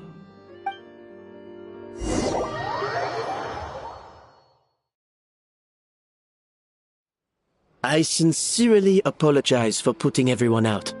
Savannah's awake now, but I don't think she's ready to speak to anyone yet. Let's give her the day to calm down. I'm sure you'll have the chance to talk everything out tomorrow. In that case, I'll go and update Verma and his family. I wonder what he'll make of all this. So, we'll come back tomorrow then. That was a long day. I think I've earned myself a sweet treat when I get back home. Macarons? Or are you gonna switch it up this time?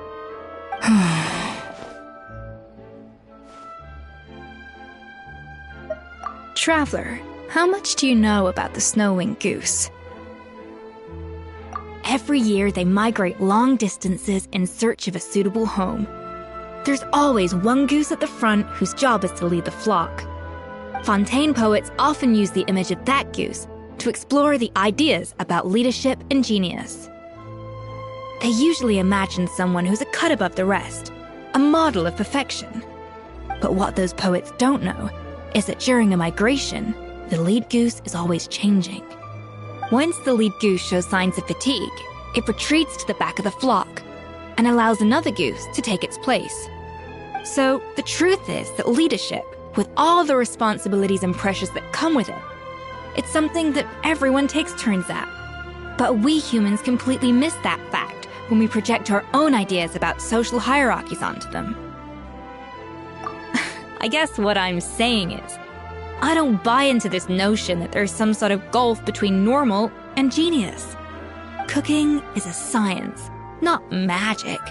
Given the same ingredients, same recipe, and same environment, I see no reason why two different people shouldn't be able to create the exact same dish.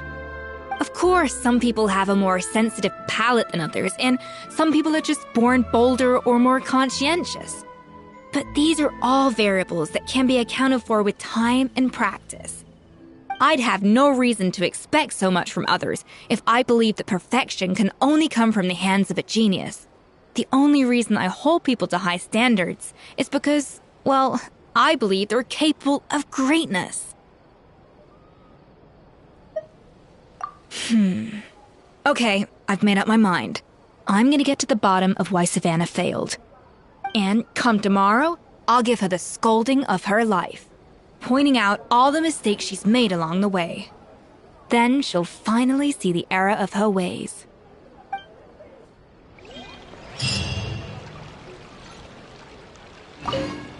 Thank you for your words of encouragement. I'm gonna head to the Hotel de Boer and spend the night investigating. I guess I'll see you tomorrow. Genius? Calling someone a genius is just another way of saying I'm too lazy to figure out how I need to improve. It's a defeatist attitude and I won't stand for it.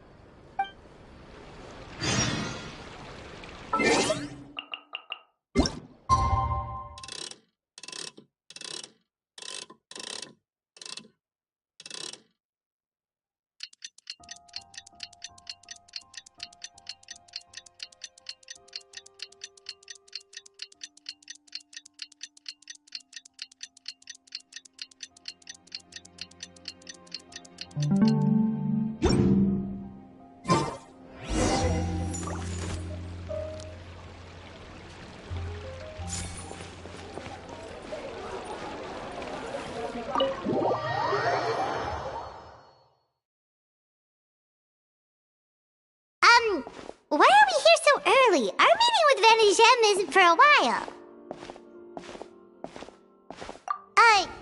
Check on her? Why? What happened? Oh no. Escoffier, are you alright?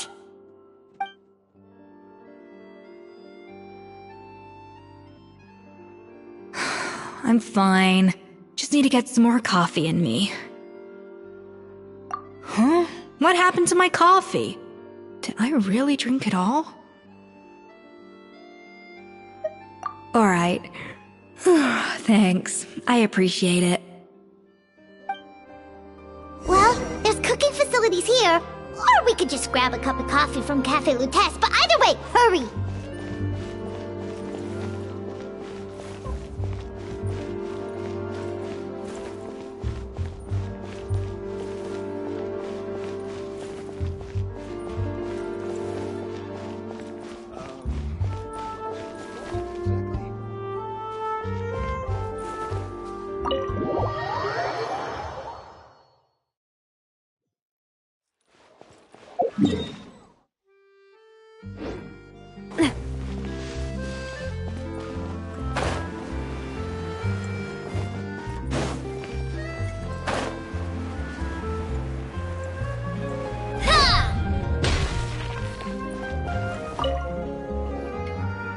Hello! What can I get for you? Sure thing. We're here to go. Huh? Oh, I see.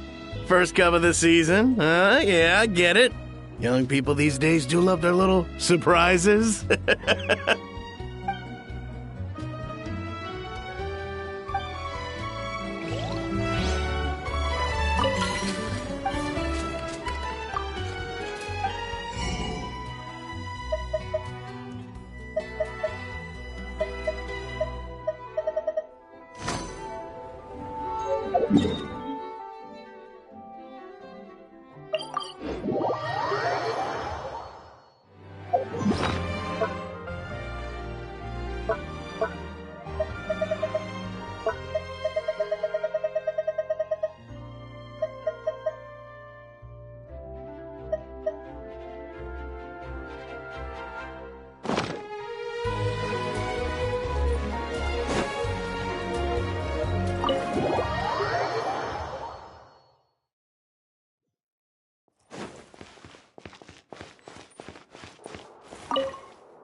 Coffee.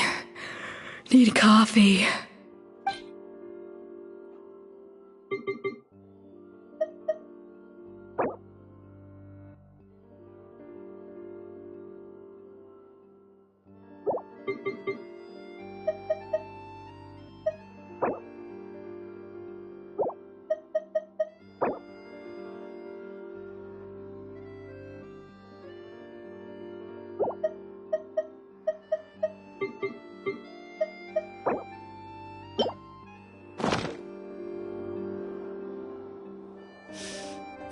I smell coffee. I feel much better now. Thank you so much, Traveler and Paimon. Glad to hear it, but make sure to catch up on your sleep when you get the chance. I think I figured out where the problem lies. Honestly, it's ridiculous. I don't know whether to laugh or cry. Wait, what investigation? What are you guys talking about? I'll save it for when everyone else gets here. It's so stupidly small, I can't believe it's caused so much drama. Yes, except my failures were stepping stones to success. Escoffier! Have you seen Savannah? Huh?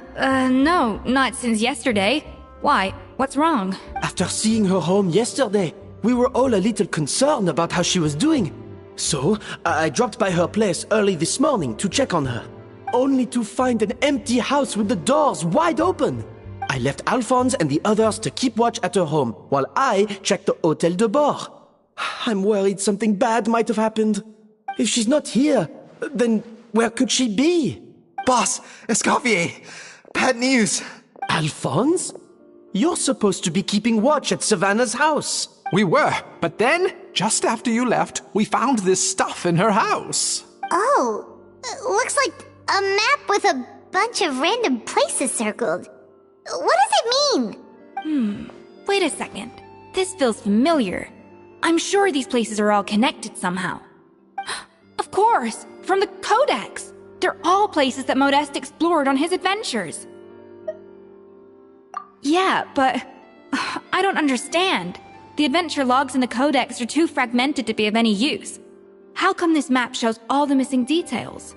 The Codex de Bord? Then, this place marked in red out at sea.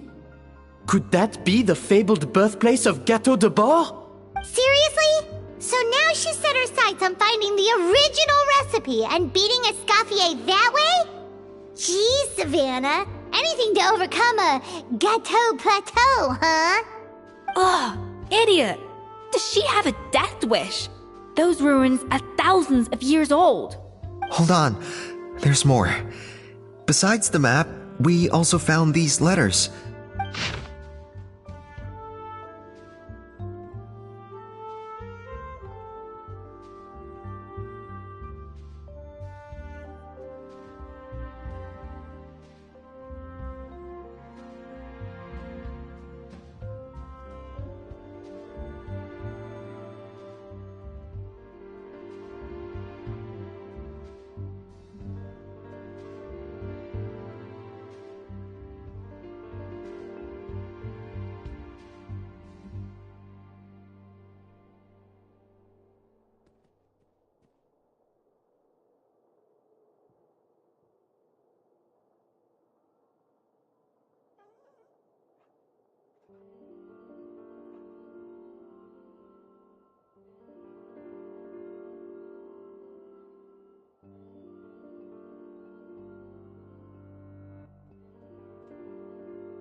It was you. You let the Lumaline through, didn't you? It sounds like a threat letter. Does this mean that Savannah was responsible for the safety incident? And not Monica after all? Retrieve the Codex by any means necessary. So the cooking contest and the cheating. Someone else was behind her pulling the strings? She's keeping the true recipe to herself. Ugh, this is all such a mess. Paimon needs a second to process this. First, we thought that Savannah forced Monica to cheat in the cooking contest. But now, it turns out that someone else forced Savannah to force Monica to cheat?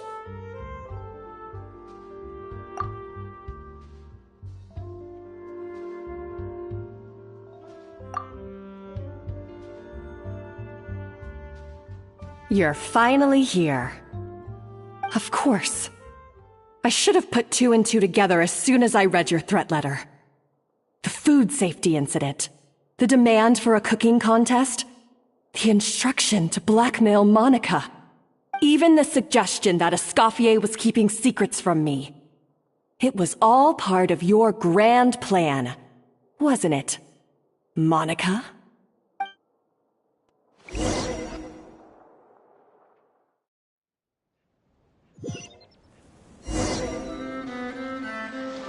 We should be getting close to the spot marked on the map.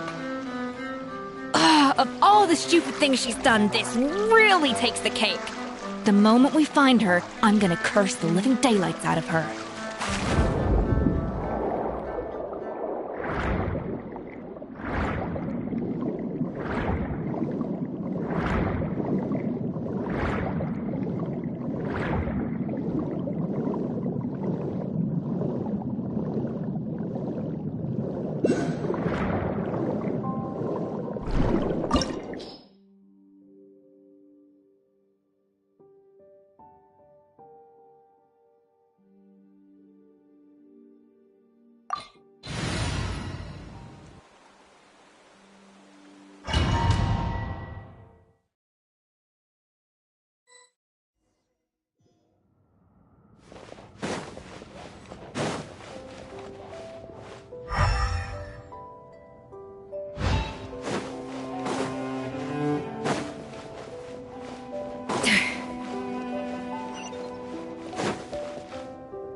Whoa!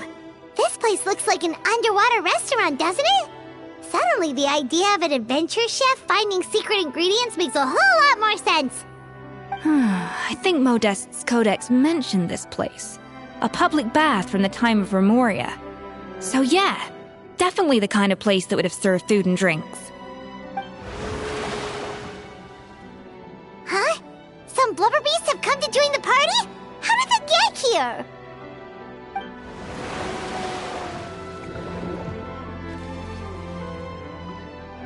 Aw, they ran off!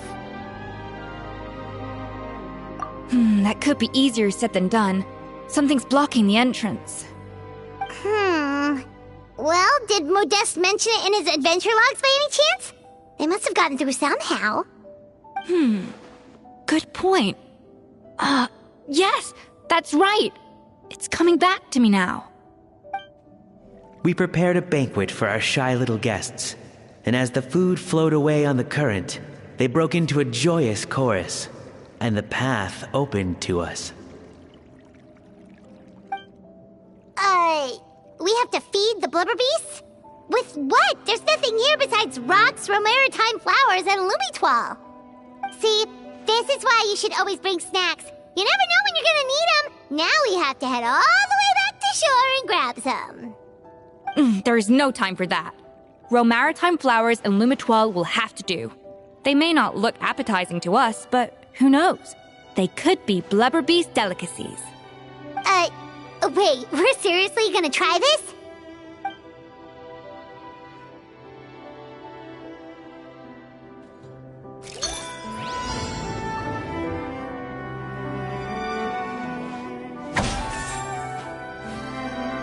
Yes!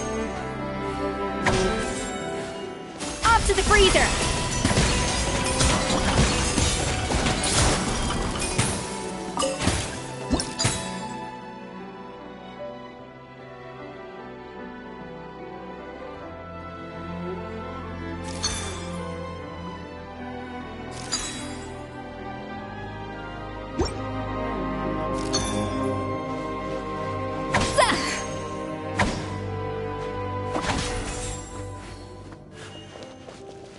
A little amuse-bouche!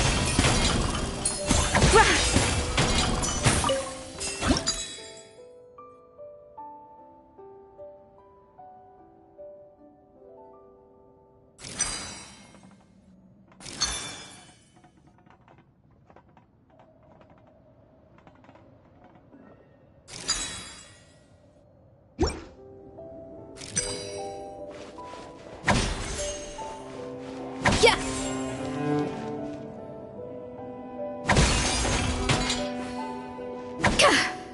Off to the freezer!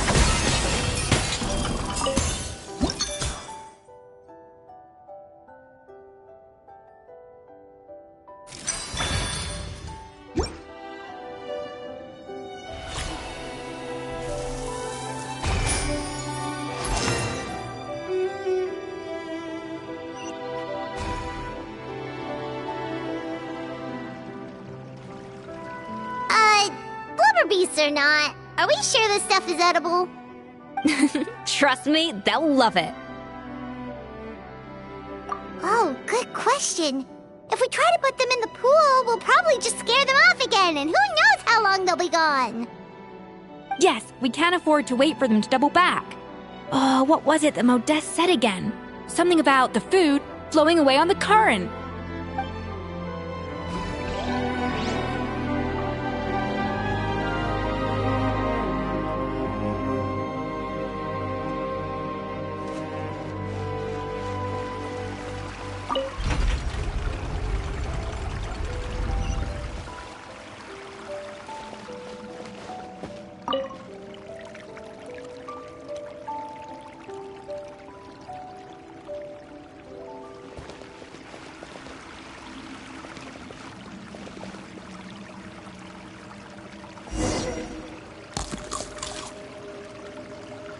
Wow, it's really singing! It must taste better than Paimon thought!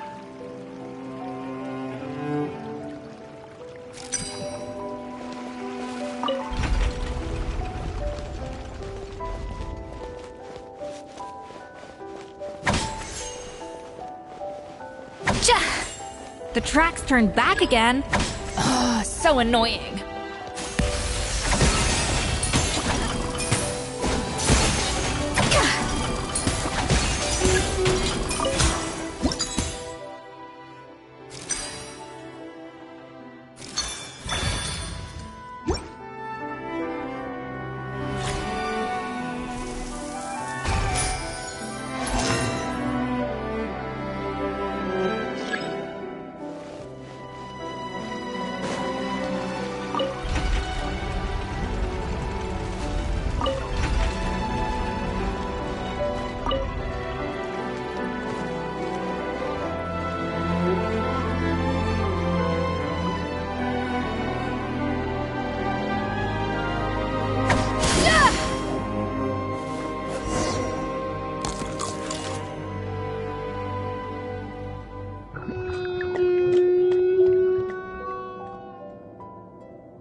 Open!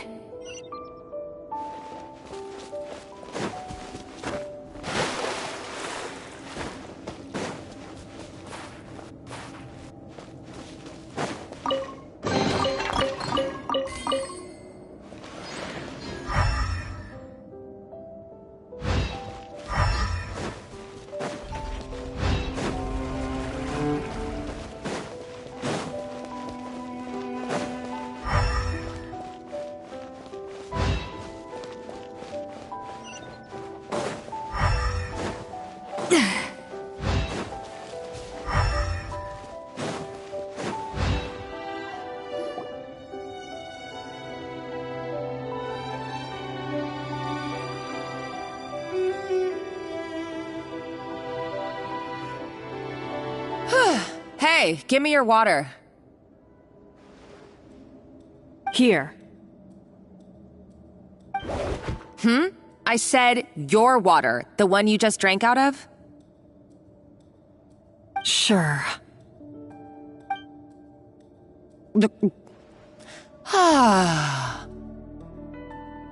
All those years slaving away under Escoffier, and then you. Today, it's finally paying off. Not only have I found the ruin that Savelli kept hidden, but I also get to boss you around like my little lapdog. Hey, go scout ahead for me. If we need to do any more blast tunneling, I want to know where to lay the explosives. Did you not hear me? Get going. Why don't you do it yourself? Oh, when did you learn to fight back? You're always so compliant when I give you instructions by letter. That's because you threatened to expose me for the Lumiline incident. I swear, if I'd known what you were planning, I'd never have... Ha! Don't be so self-righteous. Admit it, you've always been jealous of Escoffier. That's why you lapped up everything I told you. You were terrified of her finding out about your part in the Lumiline incident, and you resented the way her reputation hung over you. So you jumped at the chance to convince yourself that she was the villain, that she deliberately hid her secret recipes from you just to hold you back. It was the only excuse you needed to justify getting back at her. First, idolization, then jealousy, suspicion, and self-deception. That's what this comes down to. It was the same story with Savelli and my ancestor. He offered Modeste his friendship only to murder him out of vanity. He promised to explore the world with him, only to later destroy all records of their adventures. It's a miracle I even found this place. You have no idea the countless hours I spent piecing it all together. So you see, you're no better than Savelli. If you can't beat him, betray him, right? I am no Savelli, nor will I ever be. Oh, put a lid on it. You really think you can absolve yourself of your vindictive and jealous behavior now? Just because you finally realized that Escoffier never kept any secrets from you? You didn't show any remorse when she left, or in the cooking contest. Why start now? You have no right to redemption. You're right. I don't deserve her forgiveness. But I am done being bullied into submission by you!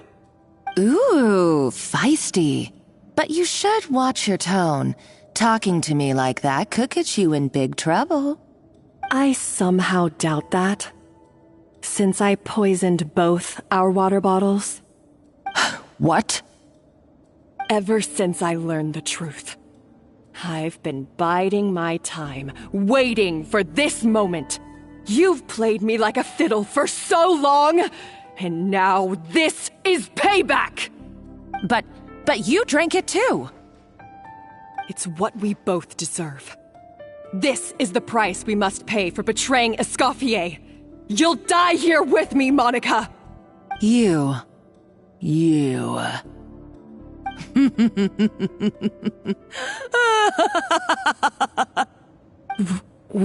What's so funny?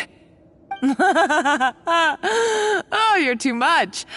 I thought I'd play along for a bit just to amuse myself. You gave a very rousing performance. I saw your dumb plan a mile off. There's no poison in these bottles, just clean, fresh water. No. Revenge is a dish best served cold, you know? Did you really think your half-baked plot would fool me? You're a lousy chef, and you make a lousy villain, too. A complete waste of space. No wonder you never amounted to anything. Everything I ever did was a failure. And now, I failed again, for the last time.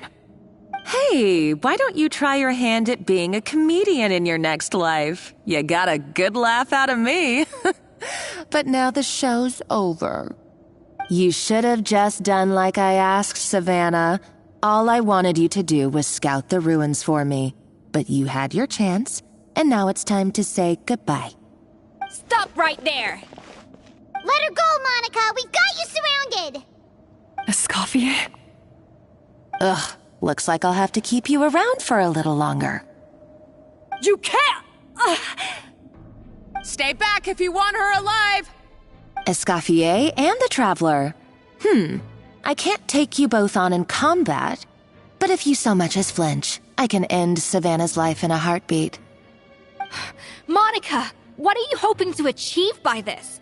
You're about to commit murder, and for what? A recipe?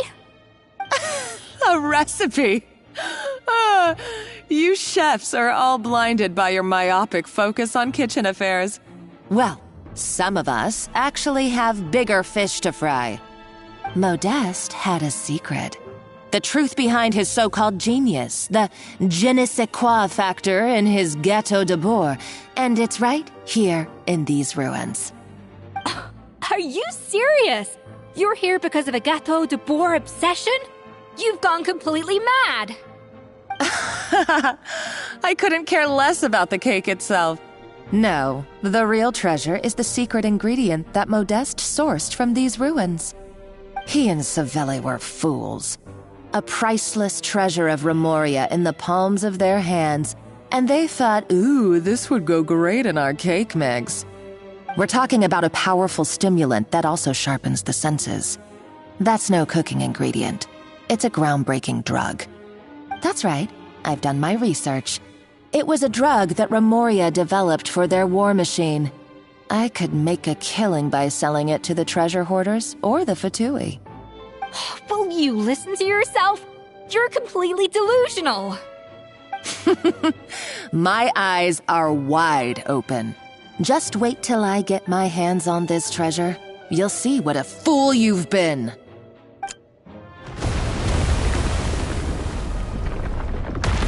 Wait, what's that sound? Just when I thought she couldn't get any crazier. She's lucky the whole place didn't collapse.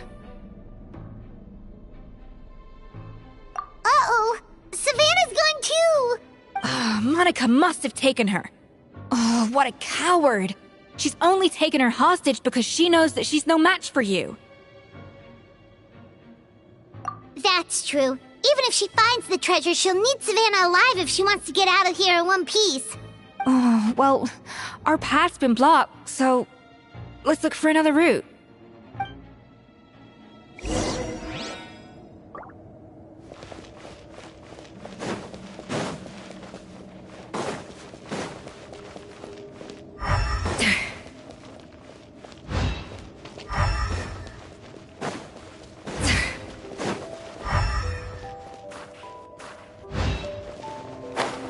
The water looks pretty deep here. Maybe it leads somewhere.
Probably awakened by the explosion just now.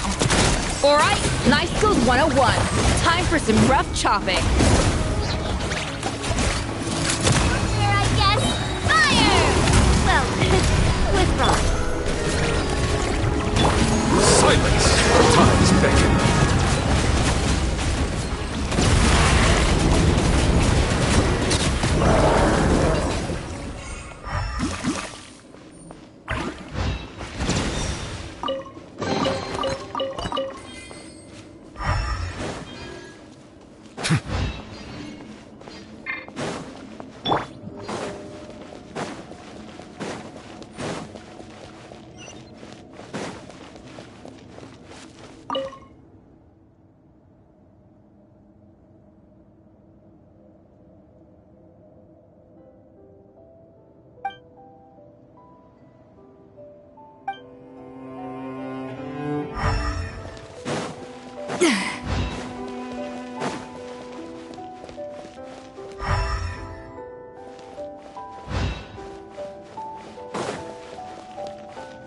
Another door? Guess we need to prepare another feast for our guests.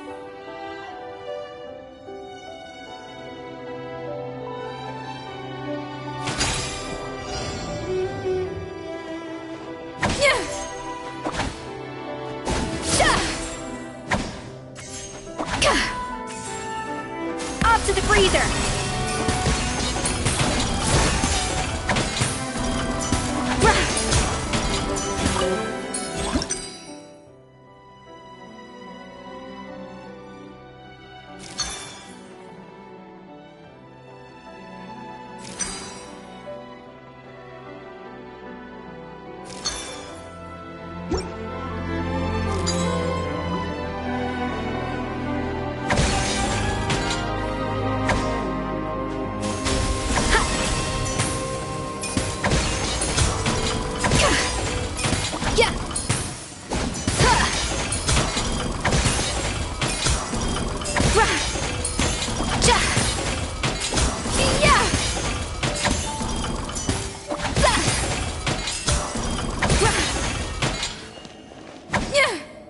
A little amuse-bouche!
It seems to really like the texture of Rome maritime flowers.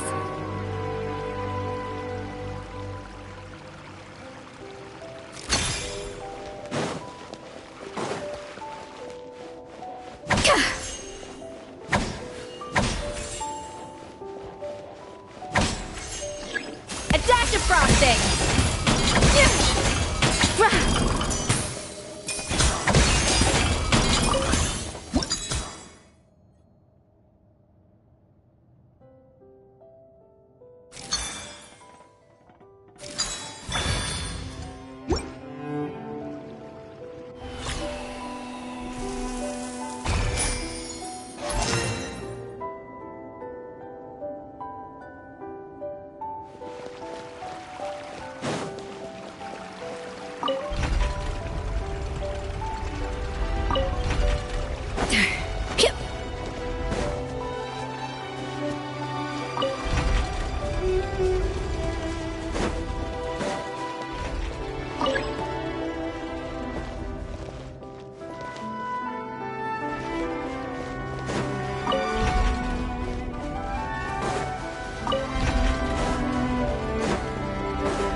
Settle down! Huh.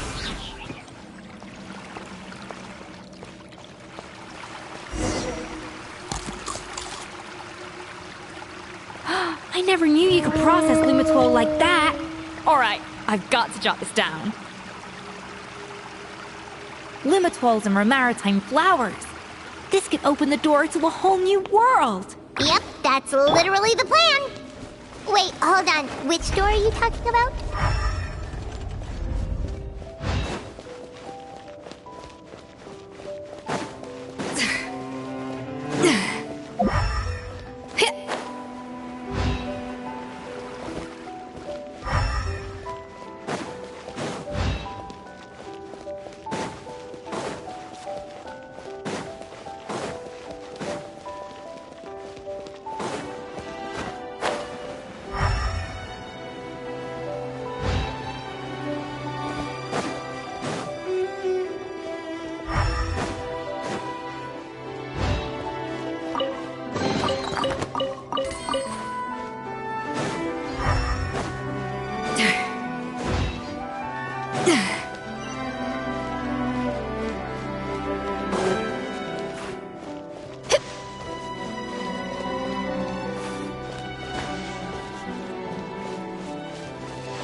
That's strange.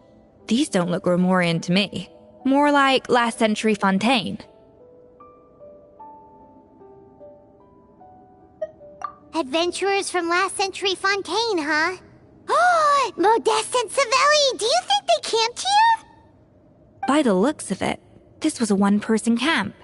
They adventured together, but maybe one of them came back alone at a later date. Huh, you really think so? Trust our adventurers' instincts. We're pros at this stuff, just like you're a pro in the kitchen.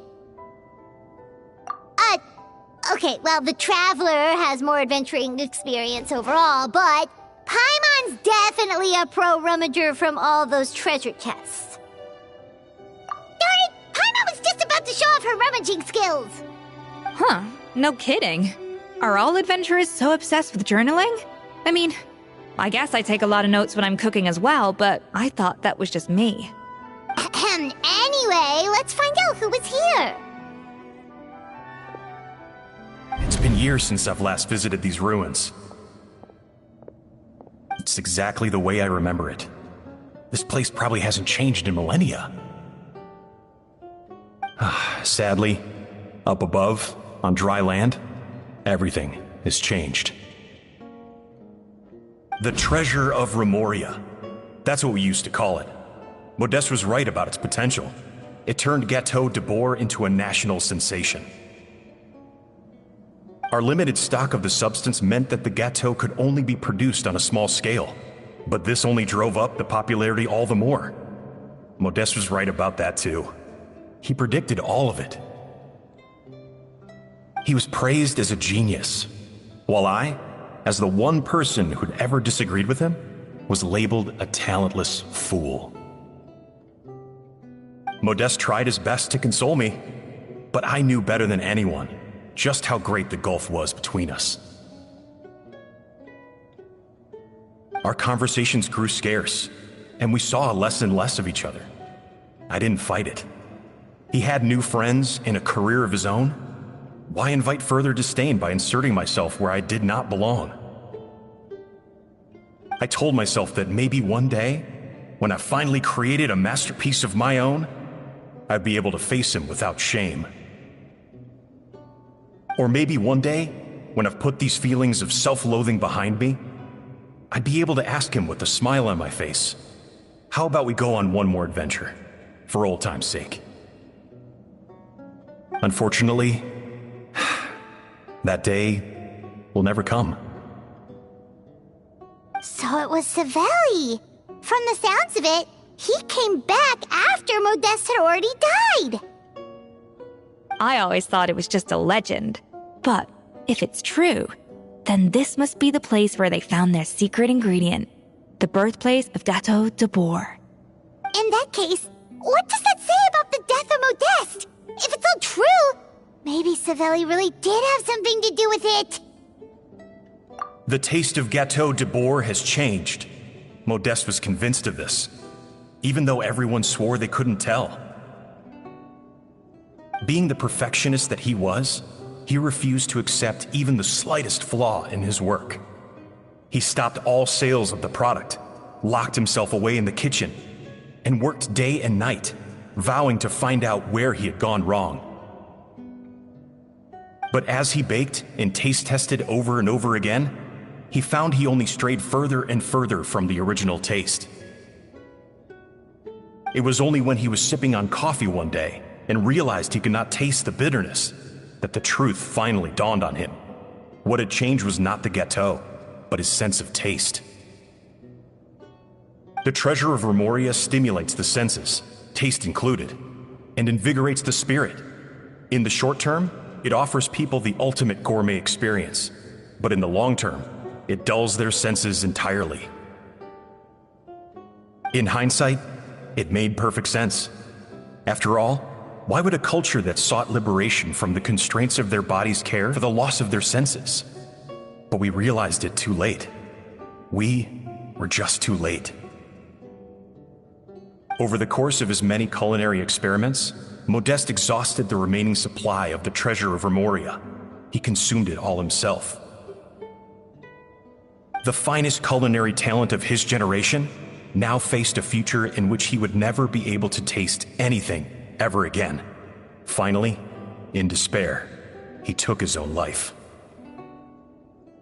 And because we had become estranged, I could not be there to stop him, to offer some words of comfort, or even to say goodbye. Yet despite everything, he sent me his final letter. The treasure of Remoria? Guess Monica was really onto something. It really was a kind of drug. So, Modeste chose to end his own life. Then, why all the rumors that Savelli murdered him? Also, neither the Codex nor any other contemporary records make any mention of the treasure of Remoria. It's almost as if someone deliberately erased it from history. Modeste told me everything in his final letter. His was a tale of how even a genius could fail, and how much more devastating it is when it happens. Did he hope I would gain some personal catharsis from knowing the truth? Or maybe he wished for me to warn the public about the dangers of Gâteau de Bourg, proving that I had been right all along. But if the public ever learned how Modeste's greatest triumph became his undoing, his fall from grace would be swift and merciless. 1 minute a genius, the next a joke. It would surely spell the end for his restaurant too. What would be his legacy then? How would future generations view everything we built together? I fear the scorn I have faced these last years would pale in comparison to the scorn shown to him by the history books. I cannot let that come to pass. I will do what I must to protect his name. It will mean tampering with his notes to remove the damning details, leaving mere fragments of our story behind. It may lead his family to suspect me of having a hand in his demise. But if that's the price of destroying all evidence of my crimes, then so be it. I would rather the world believe a tale of genius and jealousy than see his reputation in tatters. The final loose end is the evidence here, at the bottom of the sea.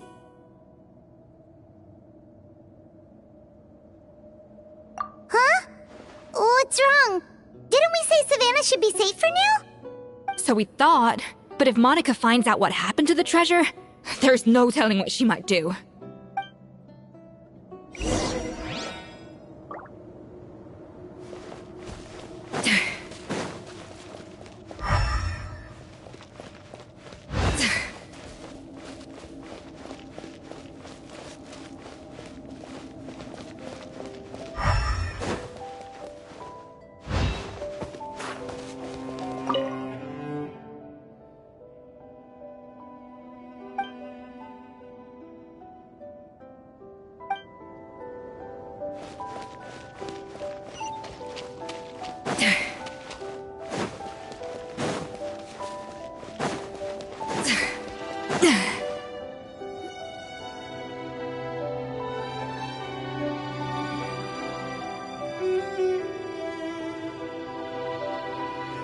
The treasure of Remoria. I have found you at last. Savelli, you tried your best to bury the truth, but you underestimated the children of Modeste. Some fragments of his diary escaped your clutches, and we have held on to them for generations. But I have to thank you too, Savannah. Without your help retrieving the codex, and with it the last piece of the puzzle, I may never have found this place. But now, finally, the secret to Remoria's military might is within my grasp. The treasure of Remoria is mine! Oh. It's empty. It's empty? Monica? Oh, we were seconds too late. Escoffier? What's the deal with that jar? Savelli's final act! He wanted to conceal the secret of the treasure forevermore and make sure it would never harm anyone again. So he came here after his friend's death and destroyed every last shred that remained. This can't be happening. All the years I spent piecing together the truth. All my painstaking planning. All that for an empty jar? Monica, don't do anything stupid. This ruin is more dangerous than you realize. Oh, shut your pie hole! Praise be to Lord Remus. You barbarian shall be slain.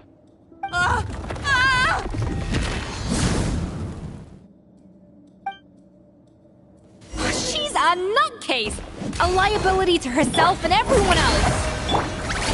Well, now it's up to us to clean up the mess she's made. Take these golems out!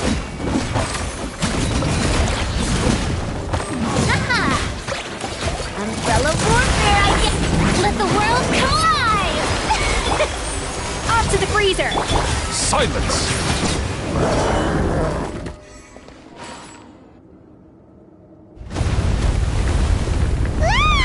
Why is this place still shaking? Either way, it's all her fault. Enough chit-chat. Let's get out of here, Traveler Escoffier, come on! Okay, I'm coming. Oh, no you don't. If I can't get what I want, neither will any of you. I've got nothing to show for my life's work so far. But if I can take another so-called genius down with me in my final moment, then it was all worth it. You're a psycho!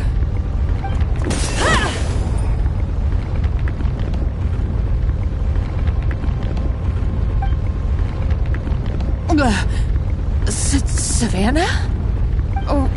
When did you wake up?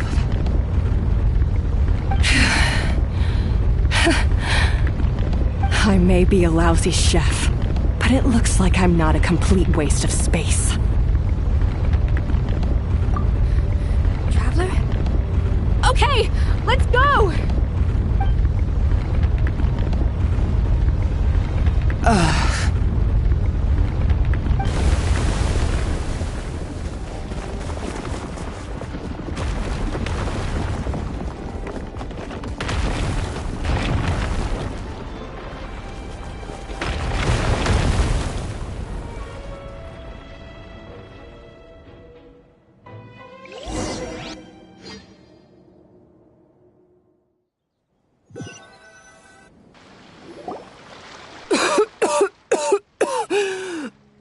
Escoffier! Savannah! Traveler! And Paimon! Venegem, what are you all doing here? What did you expect us to do? Stay at the restaurant and sit on our merry derrieres? While the Traveler and Escoffier were out here risking their lives? We had to do something. Even though that something ended up being, well, waiting for you here instead. I don't deserve any of you. and I certainly don't deserve to be your head chef. It was my fault Escoffier had to leave.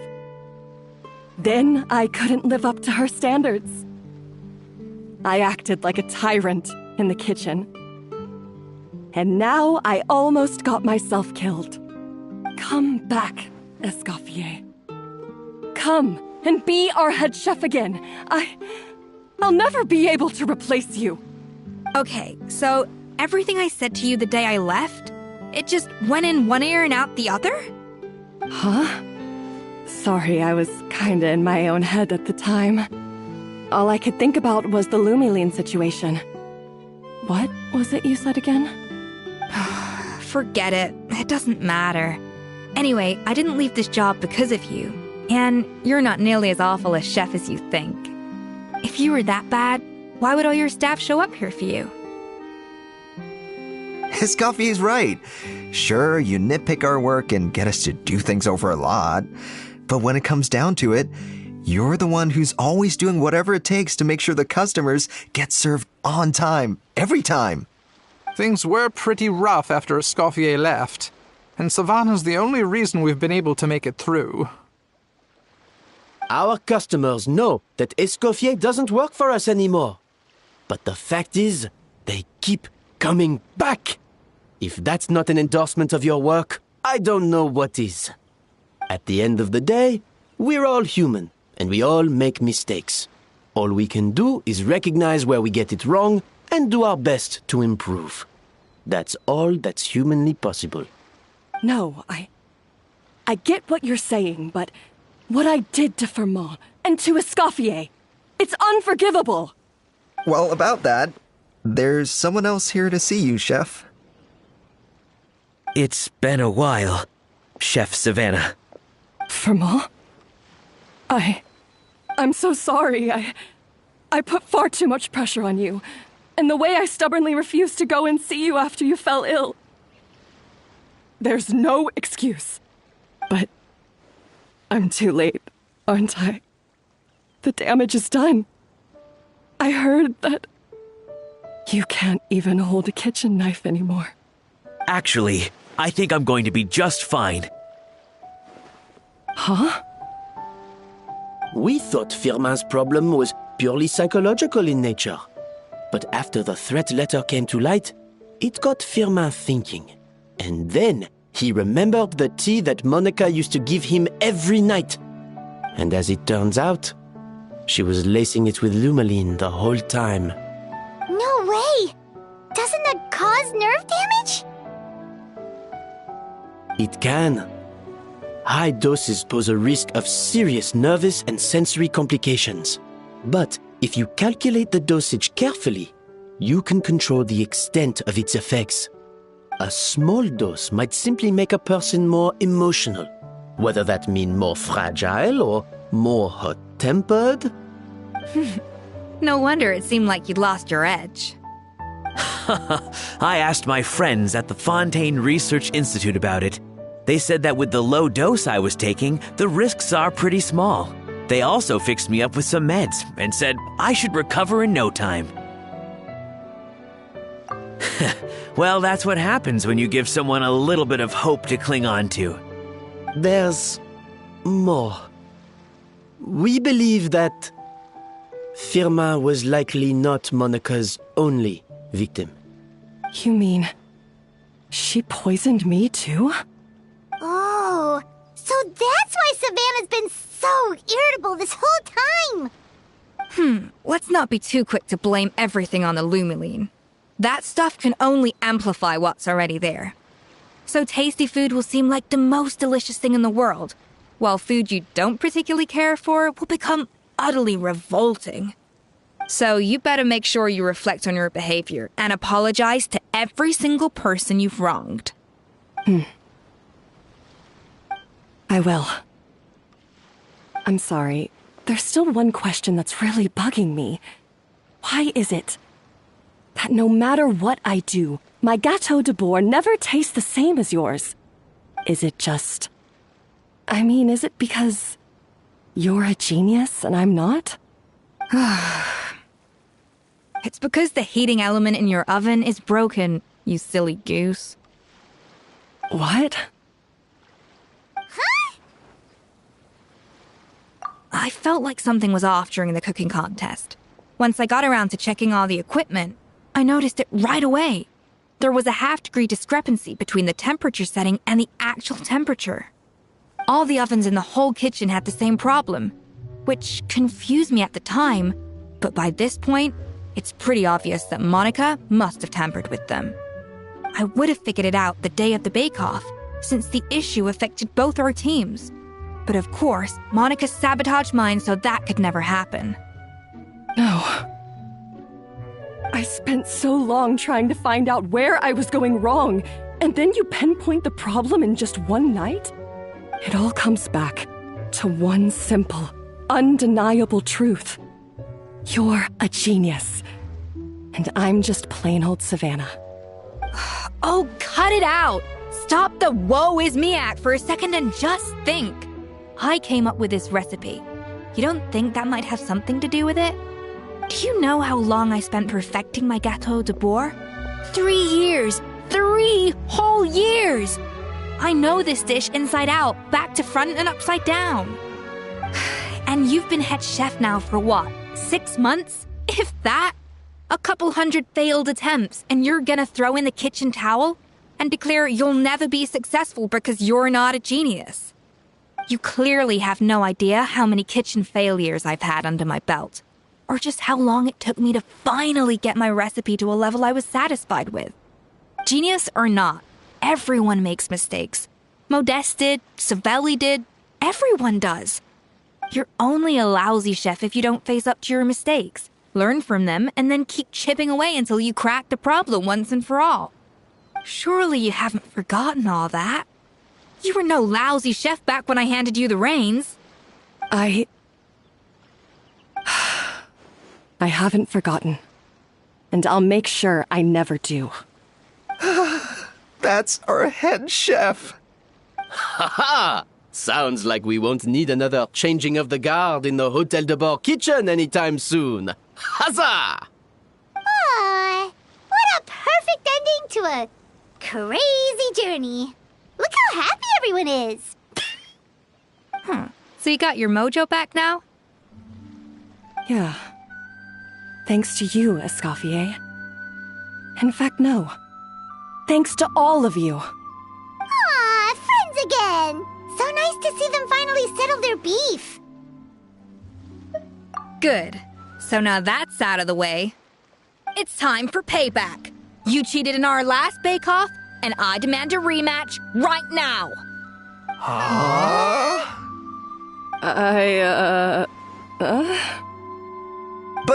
But that was mostly Monica's fault, wasn't it? Right. And also, does it have to be right now? Savannah's only just got her mojo back, and you barely escaped from a death trap. No excuses. This is a cooking contest between 2 top chefs, and nothing will stand in its way. So grab your spatula and get ready, because this rematch is happening today. Right now, this instant. Hey, so, this whole time you were salty about losing? The second cooking contest commences now! This time, no more games, and no holding back!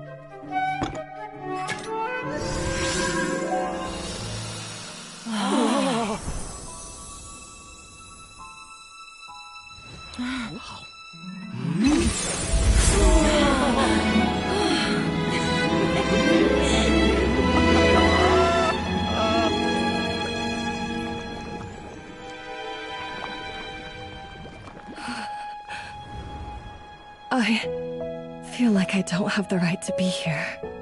Hey, what are you so afraid of? You can't unbake it now. And if you don't serve it, then good or bad, you'll never find out how to improve. If you're too scared to fail, you'll never know what real success tastes like. So? Embrace your failure. Taste it. Digest it. That's the way to success. I don't know. Sounds like it's easier said than done. I'll do it.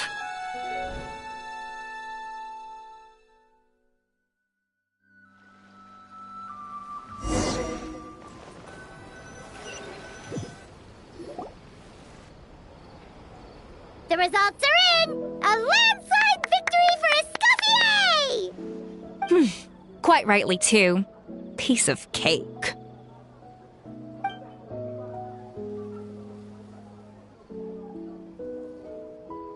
Oh yeah, look at that! Savannah looks pretty chipper too, considering she lost.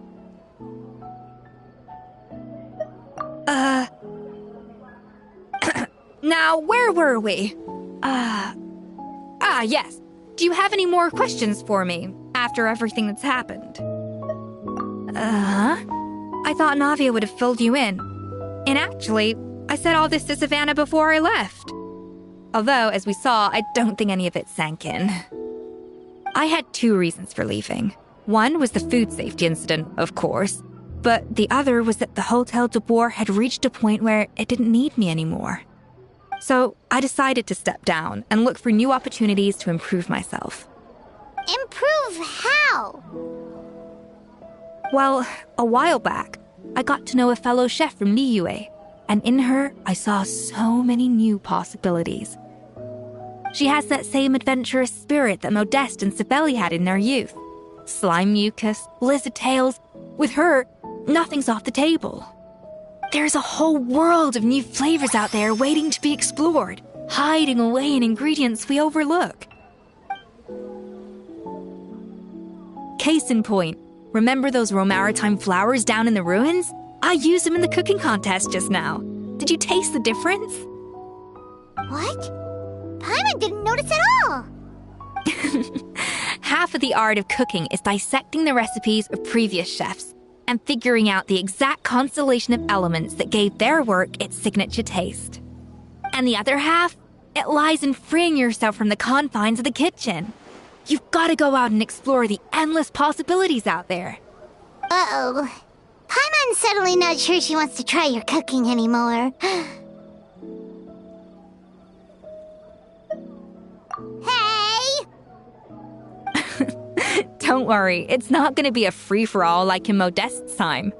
Before I put anything into my food, I'll obviously do my research, make sure it doesn't contain any harmful substances. In the meantime, take this. It's a recipe for Petit Gâteau de Boer, revised version.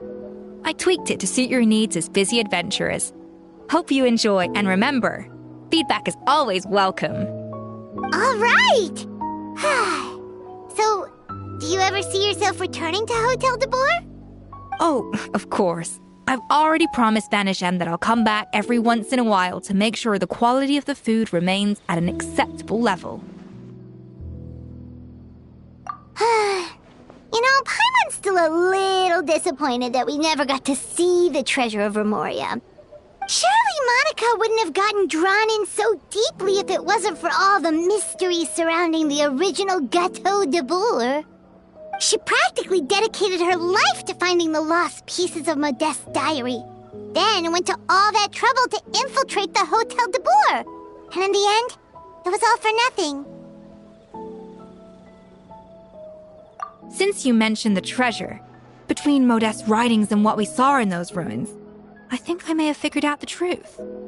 The so-called treasure of Remoria was most likely a substance that the Remorians extracted from Lumitoiles, better known to us as Lumiline. Huh? So then, why all the hype back in the early days of Gâteau de Boer? Don't forget, it was a very different era. We could barely even refine sugar back then. So desserts were very much in their infancy. In a world of bland food, it's no wonder that the first thing to really excite people's taste buds took the world by storm. And as for the Lumiline, it may well have been somewhat valuable in ancient times. But these days, it's just another drug from the Fontaine Research Institute. Even if Savelli hadn't destroyed it all, I doubt it would be worth that much these days.